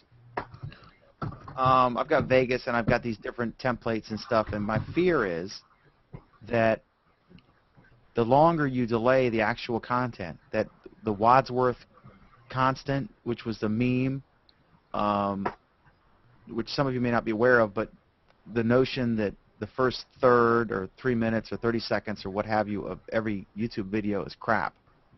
And this one guy, it all started, it was in Reddit or somewhere, and he said, every time I open a video, I always skip 3 minutes into it because the first third is crap. yeah. And Oh, then- absolutely. And someone said, well, we should call this the Wadsworth constant. This is going to be a meme, and it was. And now they actually, Google being creative as they are, if you actually open any YouTube video, and at the end of the, and I can hear the keyboards clicking right now. If you go to any YouTube video URL, at the end of it you put ampersand Wadsworth equals 1. It will immediately open that video either 3 minutes or 30 seconds or a third into it or whatever, what have you. They actually incorporated that in there because it was such a meme. But there's a lot of truth to that. That the first part is like, hello, thank you for joining us. There's this problem and this exists, and now let's get this solution. And here's how you fold the thing. I think it was how to fold a fitted sheet. And it was all this BS in the beginning. And he said like the first 3 minutes of this was useless, or 30 seconds or whatever it was. And he's right. I mean, that's a lot of it. So now when I start the show, I make a real effort to be bam. You know, here's the deal. Let's get right into it. Alan, blah, blah, blah. You know, am I wrong or what? You know, if you start with a bunch of fancy graphics and stuff, I'll let you all figure this out. Everyone watching, put a YouTube URL in and put at the end of the URL, put ampersand Wadsworth equals 1, and you'll see it'll start into it. You see, you know, like when I watch the videos of This Week in Tech or whatever, video I'm watching from Leo Laporte. That drives me nuts. Is he has those big, intros, and it's like, well, I don't care about I don't care about the intro and what they're going to talk about. I want to know, I want to hear them actually talking about I want to hear them arguing, debating. I want lively discussion. Exactly. I want to learn something new. I don't want to know this is sponsored, but they got to pay the bills. I mean, it's very expensive the way he does it. Besides, we go on for 2 hours anyway.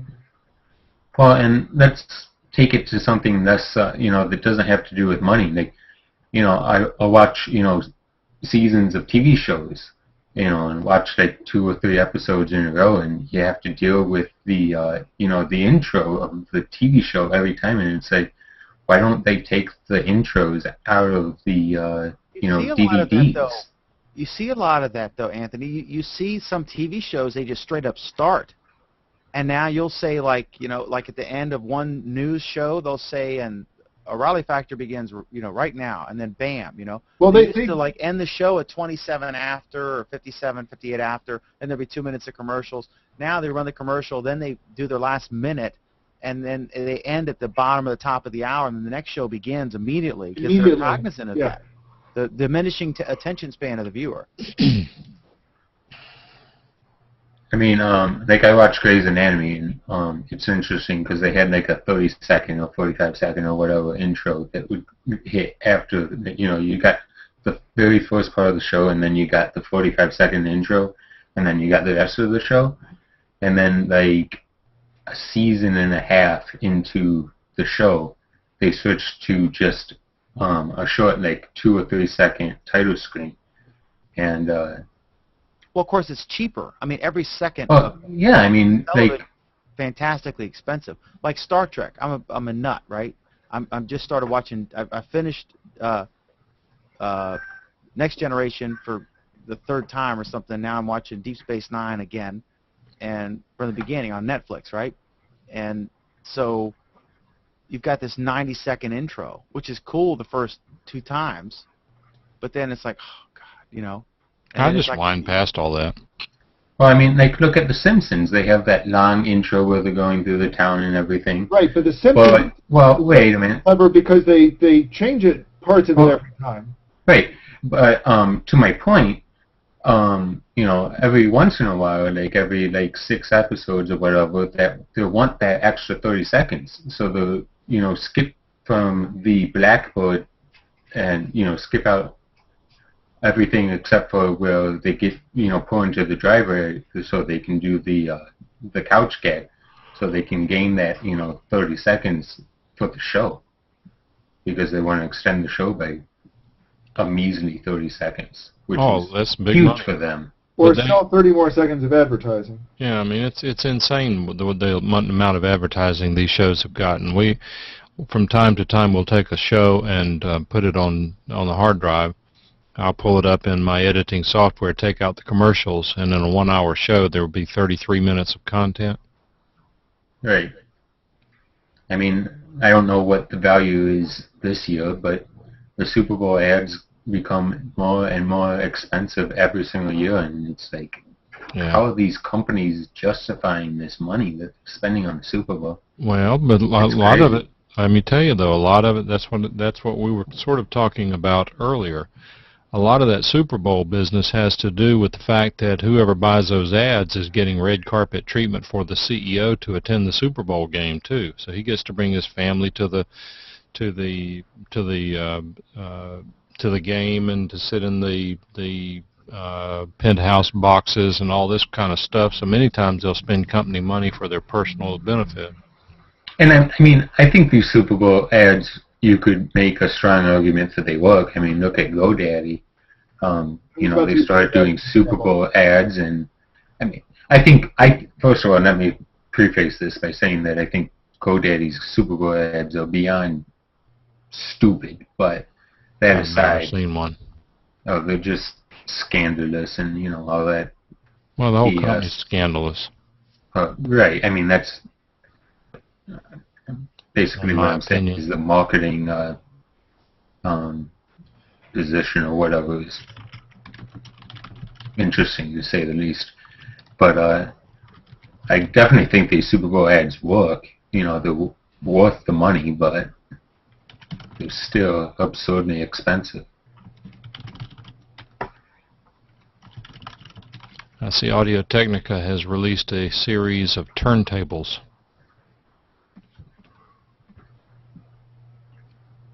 What's a turntable? That's what you play a record on. What's an Vinyl. 8-track? Vinyl record. Things with the hole in the middle. Oh, a cylinder. Yeah, there you go. A wax cylinder. My local antique store still sells Edison phonographs. He said he makes a lot of money off of them. I'll And he bet. sells of them and the wax cylinders that he still sells.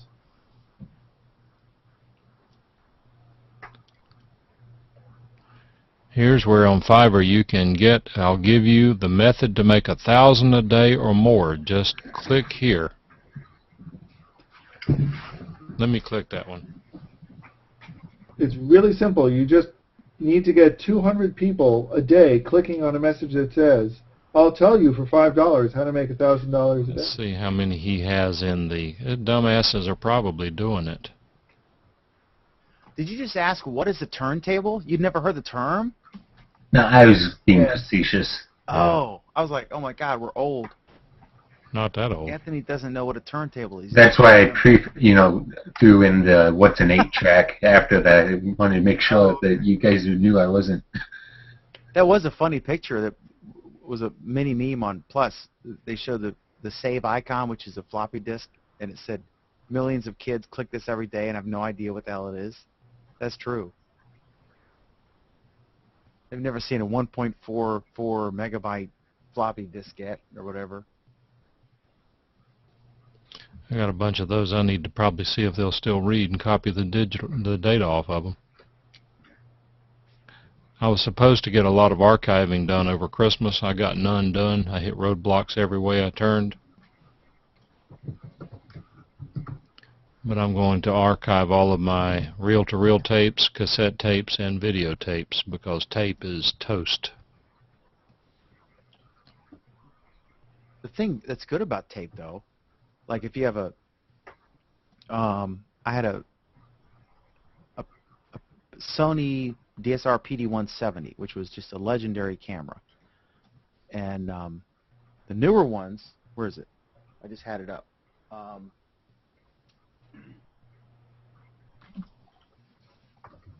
Like these, now they're all chip-based, right? And they're, let me pop myself up big here. This is a Panasonic, I think. Yeah,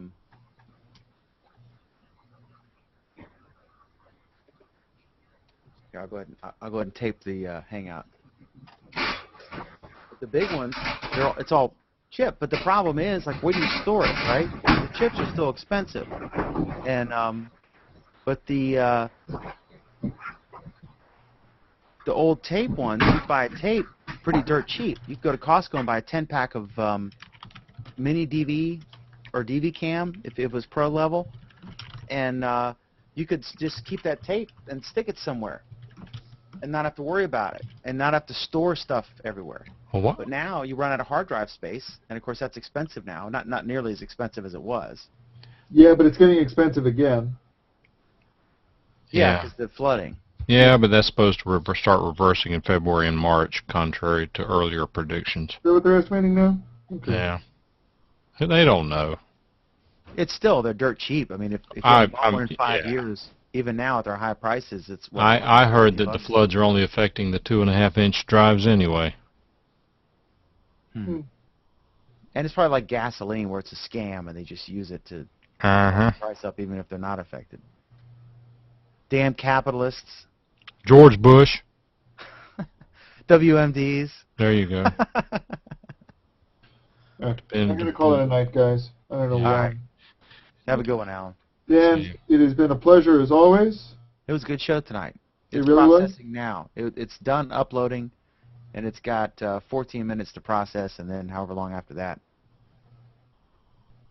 So, oh hey, check Can you check the apps pull down again? I'm curious if it showed up yet. Let me look here. Let me switch. If you're watching the, oh, I can't. I don't have the. I'm not streaming. Let me just click on it and see what it does. Nothing. Nothing. So okay, interesting. I have heard rumors that on occasion Angry Birds will show up there. Really? Yep. Let me see if I close chat.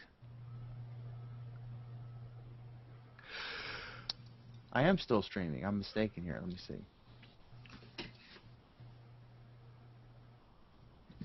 All right, I have the reindeer. Oh my God. That's so you.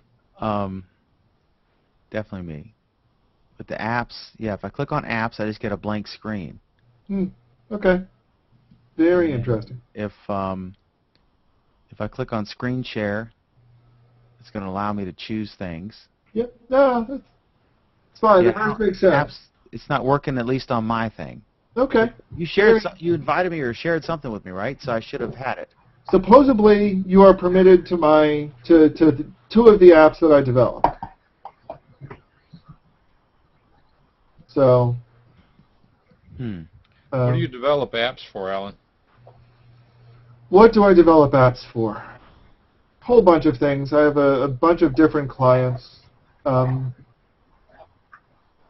of which, well, the big interesting thing that I work on these days is a website called localtools.org. We have a Google Plus page, big surprise. That's a software to help tool lending libraries manage their inventory and manage their loans and so forth. So it's kind of interesting and exciting. The apps I'm working on for Google Plus Hangouts are pretty diverse. I tend to focus on what I call real social games as opposed to Facebook antisocial games. Kind of, if you think of it in terms of, parlor games that you might play with somebody when you're sitting around, when you're sitting around just hanging out with somebody else. You're going to want to talk at the same time. You want to play games. You want to do something while you're talking. That's the kind of stuff I work on for Hangouts mostly. And I'm focusing on some, I like to think of them as guided educational games. One of the big problems I have with a lot of games that are written for kids and passed off as educational software is the idea is, hey, stick your kid in front of this game and they'll learn. You can walk away and do something else. And I understand the role for that, and I understand the purpose of it. One of the things I like to do, though, is work on something where where the game becomes a game that you are playing with the child. And I think that computers can play a significant role in doing that. So it might be even, the child is on their tablet and you're on your tablet and you're kind of guiding what they are seeing and you're reacting and you're understanding what they're doing as they play along.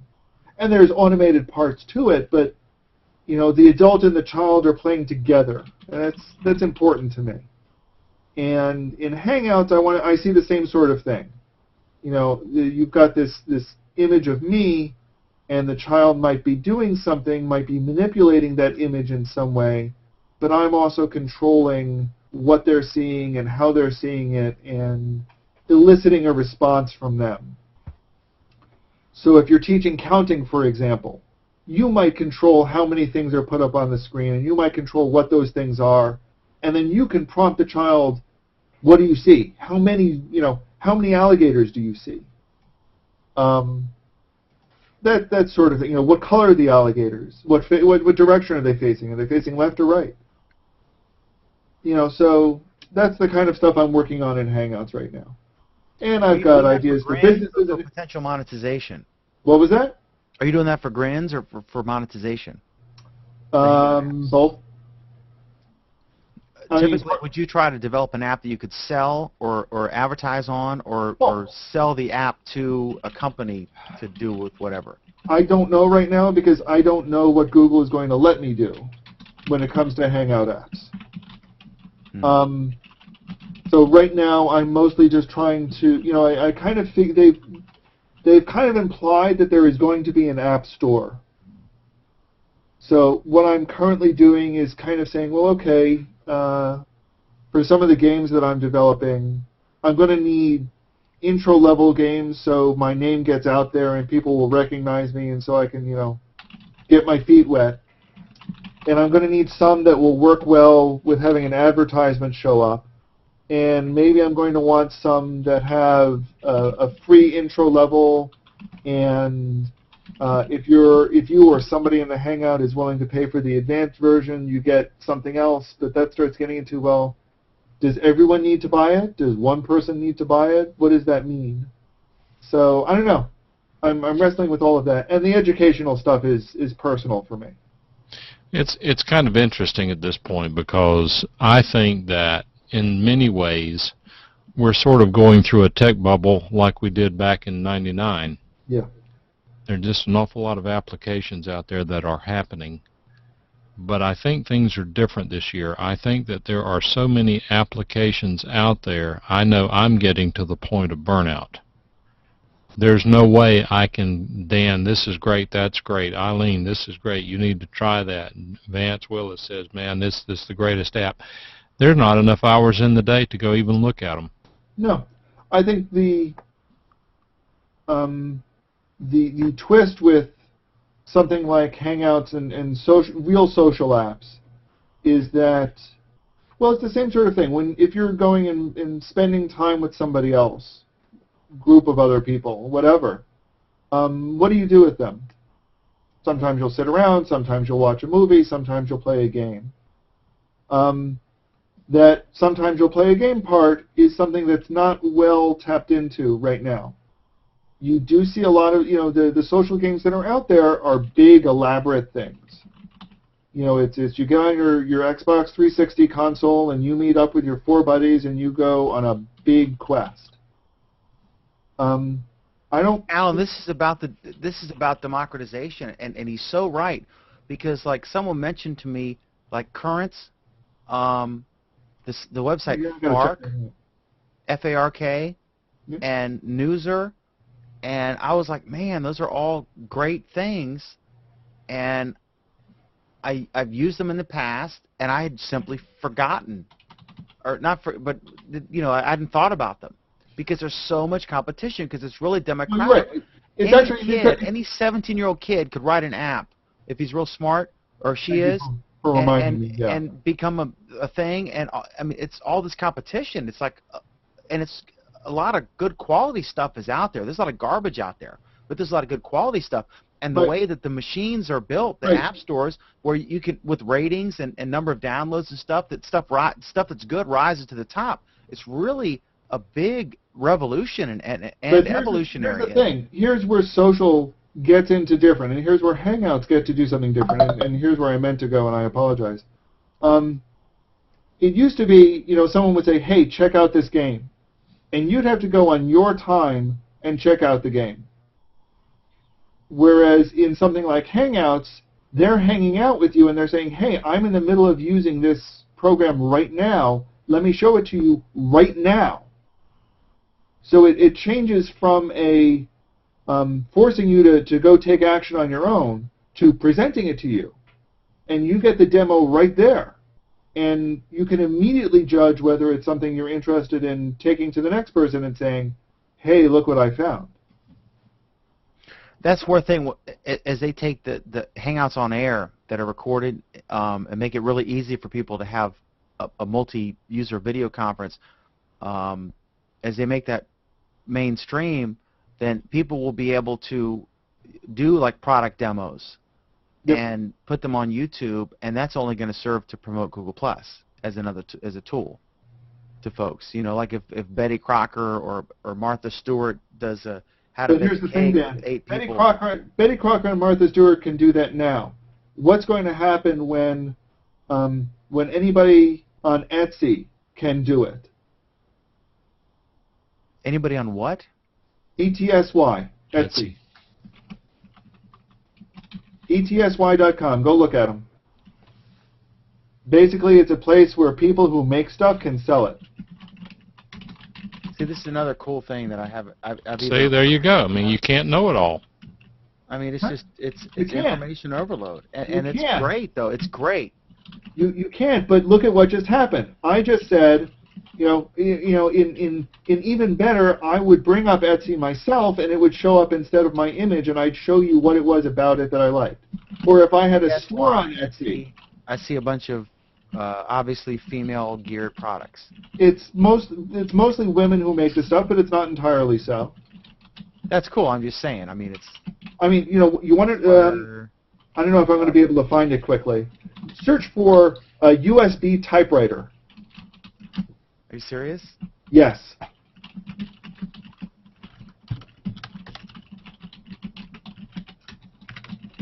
All right. USBtypewriter.com. A groundbreaking innovation in the field of obsolescence, levers the look, feel, quality, blah, blah, blah. Oh, he's done some nice stuff since then. So it's Are an you on actual Etsy? typewriter that, I guess it's like a MIDI, sort of. Whatever character you type, it sends it to the computer? Well, are you on Etsy.com? Oh, I'm sorry. Go to Etsy.com. Okay, I was at USBtypewriter.com. I think it said search. I went to Google. Oh, You it want might me to be. search within Etsy. It might be actually the same guy. I don't know anymore. What this guy does is he hunts down old typewriters and wires them up to a USB adapter, so they become USB keyboards. That's cool. Okay, and he sells them out of a storefront on Etsy.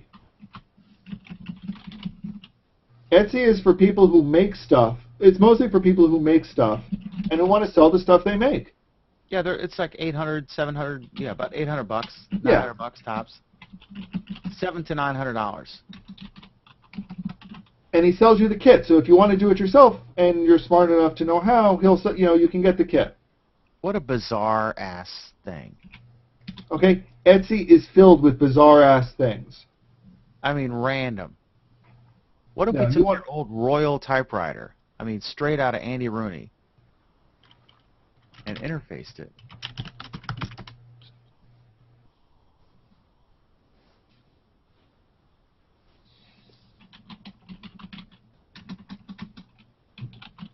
Anyway, so I'm still getting beat up on Elgin's post from Felipe Cornu Marquis.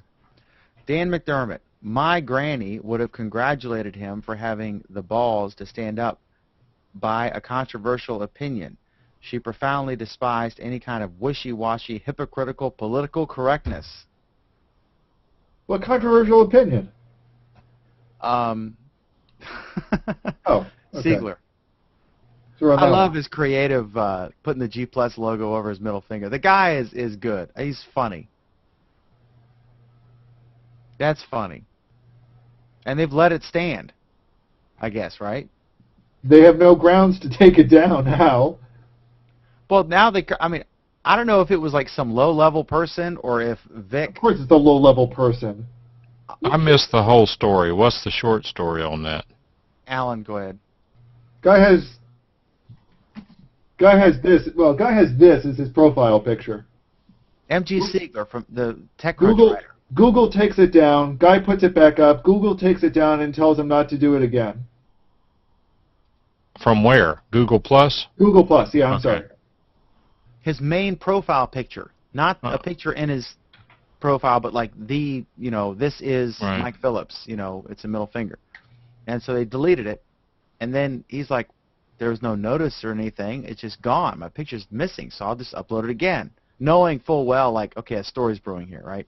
So he puts it up again, and then they delete it again. They send him an email this time or a notice of some kind saying, your picture's been deleted because it violates our today's terms of service. Yeah.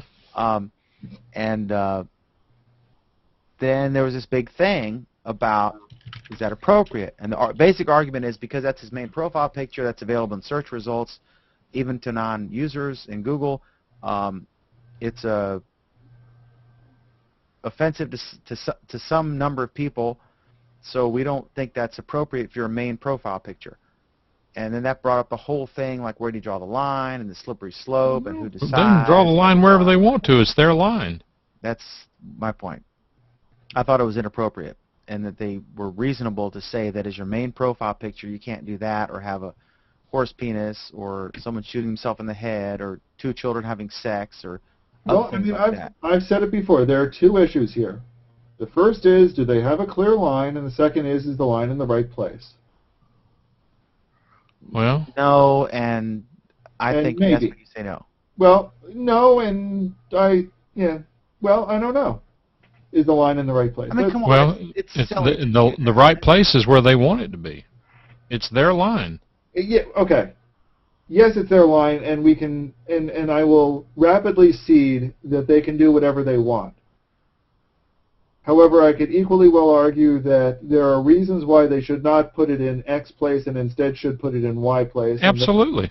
And when I say, arguing that second point, I don't necessarily mean that I think I'm going to convince them of my point. No, it's a customer satisfaction issue at that point. Well, but there's tons of risque posts that are posts, right? But not the profile picture. That's the difference. But I've seen very attractive. But so what? Posts come out in search results. It's different. I mean, you can also get straight up porn in search results. You could Google, sex with a horse and turn your safe search off and probably see someone having sex with a horse. Well, Alan, I mean, it's the same thing. But not in Google Plus as a profile picture. That's what I'm saying. I don't know why you're fixated on the fact that it's a profile picture or not, to be honest. Because it shows up everywhere. If I'm searching for M.G. Smith, Seagull's going to show up first because he's the most prominent M.G. anything, right? If someone shares one of his posts, and any of his posts have the potential to go viral because the guy's a famous writer. He has hundreds of thousands of followers. Okay? And sticking you the can finger make the up argument it's legitimate, uncircle him, no problem. And sticking his finger up is the image that he wants to portray. Yeah, but what if I want to put my horse penis, or my shooting myself in the head, or children having sex, or the cartoon of Muhammad? That's a whole other thing. Really, we didn't even get into that. Can we at least take that off the table? Children having sex is illegal. Clearly. Let's take the obvious illegal ones off the table. Gets to the other issue. In some countries, the middle finger might be illegal. Right. A woman in a bikini top might be illegal. But here's the issue, Dan. Google has staunchly defended their right to give those search results to those countries. Over and over again, they have told countries, you don't have the right to censor us. That's true, and that's a very valid point to make in this debate. I just think they're trying to create a social network, and they've learned from Tom Anderson himself said. That's not what killed MySpace. That's not what killed MySpace. That's not what made MySpace a cesspool. I didn't say that. I said that was an issue that they were too lax on that. And what killed MySpace? Facebook. Well, MySpace killed MySpace because they really weren't keeping up with any of the features. Oh, the spam was out of control. The spam was out of control, and people were creating total garbage pages that were just killing everything. It was a disaster. It was too lax, and then Facebook is too strict. Facebook learned from MySpace. You can't totally put HTML on your page and have a there were some MySpace profiles that were amazing and some that were 10 minutes to load, and all these, what was the photo site? Photo Bucket. You've exceeded your bandwidth this month. All this garbage. Very ghetto amateur hour, JV. And then Facebook came along and they were real strict, overly strict. You can't just have your own profile on Facebook. You've got to fill in information on the boxes that they set. And they will look like Facebook. Along those lines. Yeah. I don't know. I think it's their judgment call, and whether they made it right or not, I just think that it's not socially acceptable in most circles to have that kind of picture as your profile picture. And if they want to say that, you can put it inside your pictures, you can put it in a post. Dan, Dan, But it's it's your really main profile picture that shows up everywhere every time you do anything, every time he comments on a post. Dan. Are women allowed to have their faces shown on Google Plus posts, on Google Plus profile pictures? We're going to go with the Afghan argument. Go ahead. I was going to go with Saudi Arabia, but okay, sure, same thing. No, let's do the burqa argument. Let's go straight up Afghan. I mean, medieval. Right. Middle Ages. 1550. But I think that argument misses the mark as well. And I think that's where Alan and I probably are disagreeing with Dan. If Facebook decided that every guy who puts his picture on Facebook has to be wearing a necktie, they are free to do that. And if you don't like it, don't use it. But then they would have a GoDaddy type backlash. That's not the point. The point is that's a customer service issue. If they choose to blow themselves out of the water, they are free to do that. But I think most people would say it's not unreasonable to say that in your public profile picture, which shows up every time you interact in any way on Google Plus, you cannot flick off everyone who's watching it. But Dan, this is the point that I was going to with asking if your profile picture could show all of your facial piercings. The vast majority of people would say no.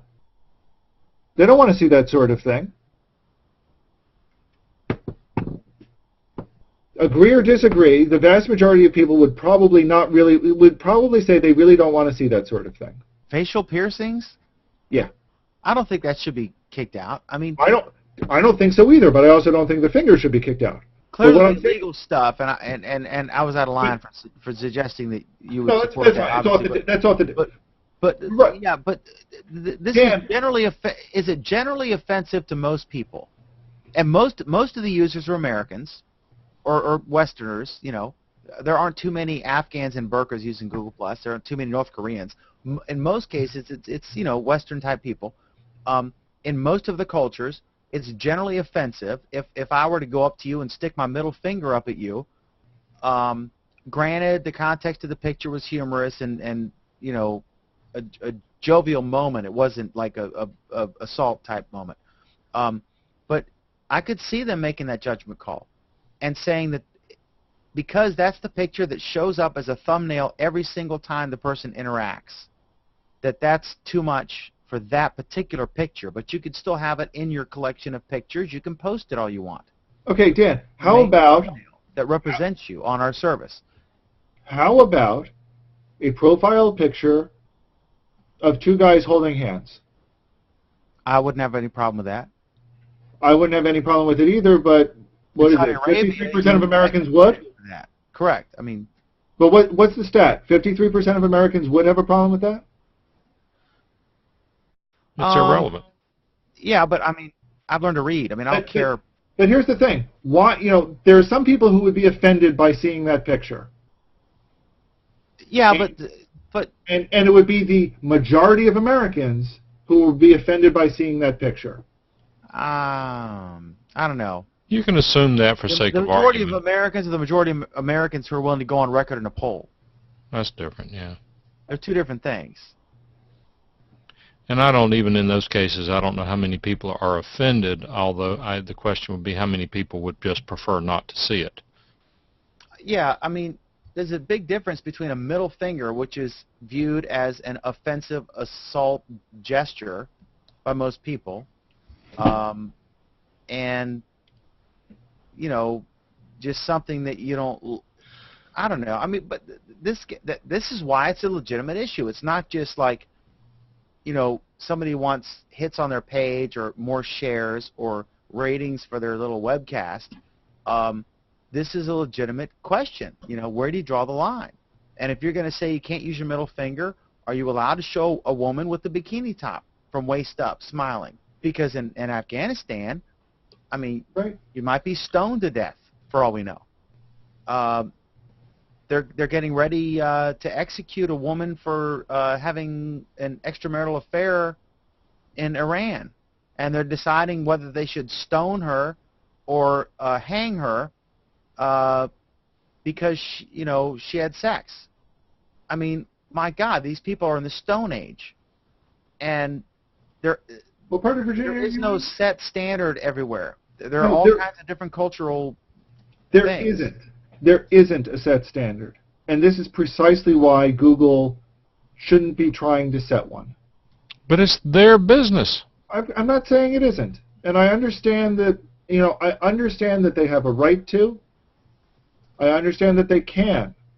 I'm saying they shouldn't. Well, I mean, we all have I don't opinions. want to. I think it the whole thing about Google Plus is it's a higher level. It's a higher quality playing field. I can interact with people on a different level. The kind of conversation we're having there, And here's the none thing, of us would Dan. ever have on Facebook. Here's And the it thing. diminishes that quality when I can sit there and every time you're looking at me, I have But Dan- just in the way that Oleg doesn't like the stupid reindeer things. Dan, it It increases diminishes the quality of the increases content the when I have to quality- sit at some stupid middle finger picture all the it time. increases the quality because I can just go to your profile anytime I want. I can block you, That's and you're gone. That's disingenuous. I Because can block you, and you're gone. There's no Google, way, you guys- if someone has 500,000 followers, there's no way to totally avoid that. And every Sure time there you is. see a comment from Sure them, there is. I block you. You're gone. Poof. does that mean if I'm looking at Elgin's post and he comments on it, Yes. he's not going to be on there? Yep. Poof. But I shouldn't have to do that because it's Well- not an accepted norm that you should be able to go around flicking people off with your middle finger. I mean, That's Alan, just- he was I pushing don't. the envelope for dramatic effect and it worked and he got the attention he wanted, or maybe he was just being funny or silly or whatever. But it's just not socially acceptable. I'm sorry. By whose standards is the question, though? Well, but here's By the the question standards then. of I would say Dan? well over Look- half the people. Here's the question then. If it's not socially, what do we do with people who act socially unacceptable these days? Elect them to politics. Spank them. You spank them and you say you can't do that. You can't play that way in this No, you don't. place. We don't spank them. We ignore them. You say that I'm sorry, but you have to have a shirt with sleeves if you're going to dine in this restaurant. And if you don't like it, you can go to the redneck diner across the street. Where I am. No shirt, no shoes, no service. I don't think there's anything wrong with that. But Alan, what I was saying is in terms of if you were asked to speak to the board of directors at Facebook, my comment would be that what you're saying is totally valid, absolutely appropriate, probably agreed with by most people, including me. But the bottom line is, what color is your car? Silver. I think you should be driving a red car. Yeah. No, you're right. And that's exactly the point. That's where I was going with Dan on several occasions, too. And the reality is, it's none of my damn business. If I don't like looking at your silver car, then I just don't look at it. Right. But it's your business. It's not my business. Exactly. I think it's offensive to have someone stick their middle finger at you, and it diminishes the quality Yeah. of the site at a let me ask time you- when we're trying to get new people to join. And if the first thing they see is randomly some guy sticking their middle finger up, then it diminishes the quality. I think Dan, what color is rather your than a house? silver red car, it's more What- about you have to wear sleeves if you come in to eat here. Dan, what color is your house? I don't even know, to be honest. I mean, I have to stop and think about that one myself. beige. Yeah, mine too. Beige? Man, that's ugly. Yeah. I mean, your community doesn't have a law against beige houses? Actually, some do. Some do. Those are called homeowners. You know that's a BS argument to say the color of someone's home is akin to whether you stick a middle finger up in somebody. It's a- Dan. I mean, Dan, nobody's exactly. nobody's No, going to Dan, punch you in the Dan. face because you painted your house green. Dan, do You go here. up to somebody and put your middle finger up in You their come to face, Cary, you might North get hit. Carolina, and paint it blue and watch them. Yeah, You- the Cary you evidence. go just about anywhere and you watch it painted Pepto-Bismol pink and you'll see what kind of an outcry neighbors will have. boy. How close are you and Cary? I had a roommate in high school at Fort Keene Military Academy who was from Cary, Why the hell am I still awake? Joe Green. I know we got interesting all of a sudden because you were threatening to leave, so all of a sudden we started talking about fun computer stuff and drama. You could be writing. You could have written like 2 apps. No, I'm not that good an The app Stovall writer. video, the guy, I forget. He's some entrepreneur, instructor dude, and everyone quotes him. It's a really good video. It's one of Scoble's latest posts. So filter through the last 50 of his latest posts, and I don't you'll bother find it. reading Scoble. I give up on him But long the ago. audio was atrocious, and I sent him a message. I was like, because he had his lavalier on this side, but he was like talking this way, right? And I was like, oh no, and there was all this brushing and stuff. So his video is great, but they really they need to get a guy with headphones on, monitoring and doing it right for his audio, because that is vastly more important. As Mike will agree, your audio is way more important in the video than your video is. No, I don't agree. Really? Yes, I think you have to be at 100% on both. Oh, I mean, if you have scratchy audio in a video, people Either turn it one off. is going to detract from the overall presentation. And I just had that very conversation today with Mark Johnson and Vance Willis. They do a show at 2 o'clock Fridays Eastern Time on ttfn.tv that's called Tech Weekly Live or something like that. These guys have spent $200,000 setting up internet broadcasting studios using TriCasters and computers and 26 monitors per room, and I mean just phenomenal work they've done, and their audio is rotten. And I told them confidentially today, we're not being streamed, are we? You're streamed and recorded, yes. Okay, then I won't tell you You what were I just told them. kidding about that. Anyway, you're talking about some other company. No, I mean I won't tell you what I said. I don't mind what I've said so far at all. But the bottom line is that if you go out and get perfect video and put lousy audio with it, you're going to be thought of to be a Mickey Mouse outfit. One will detract from the other. Yeah, but I think audio I mean, true, they're both important, but audio is so important, and that's what I focus on. That's why most of these things you'll see like a big mic in front of somebody, and a lot of the network stuff. You can buy a lavalier that sounds great, but it's $2,000 or $3,000. You can buy a crap lavalier that is small and it sounds like crap. So, I mean, this mic here, which is $500, is better than a $3,000 mic that would be a lavalier here. You're paying for the size for the lavalier, and so I just if a station is scratchy, you'll switch it. But you'll watch your favorite singer, if the audio's good, on a crap phone or something. I mean, I just, a lot of people neglect that. They'll take a video, like that big camera there. That's thousands of dollars, right? Takes awesome 1080, video, but the microphone on it's crap. So you gotta, it's got 2 XLR ports on the back. You can hook up a wireless or whatever. Audio is so important, and I think that's what makes like a movie. You can have a scratch movie. It didn't used to. Remember back in the old days, it used to be horrible. Remember when you used to watch TV with a 2-inch speaker?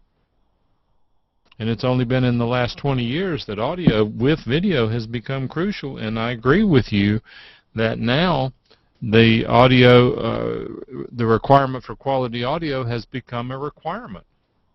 Yeah, I mean, like that's the big strength with Twit is he still says that I think the reason he went to the new studio, in addition to just the fact that he got successful and he had the option to have a fancy studio, was that he wanted to up the video views, because typically Twit, as popular as it is on camera, most people listen. They don't watch. Mm-hmm. Because if you watch a show, there's nothing to see.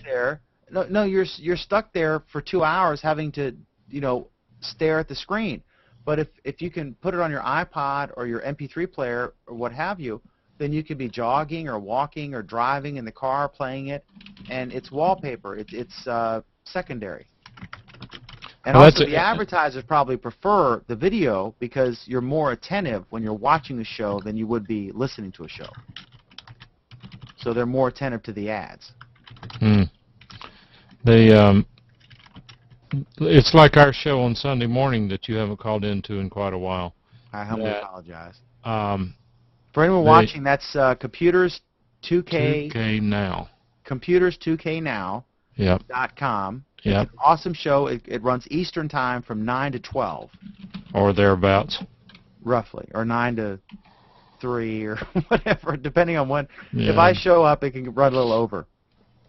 Yeah, they did one. I was busy last week with Christmas, so they only did 1 hour from 10 to 11. But I was able to call in about 10 to 11, so it went on to about 12. When I call in, it tends to get long-winded. Really is. He's a super guy. Pronounce the name for me? It's really Amnon. We call him Amnon. And then where's the lady, the Indian lady who's... She's not there anymore. Really? Yeah. Oh, that's a shame, because man, that's a shame. She was smart. Really interesting to hear. But yeah, that's a good show. You should check it out. They got a website, Computers 2K Now. Thanks.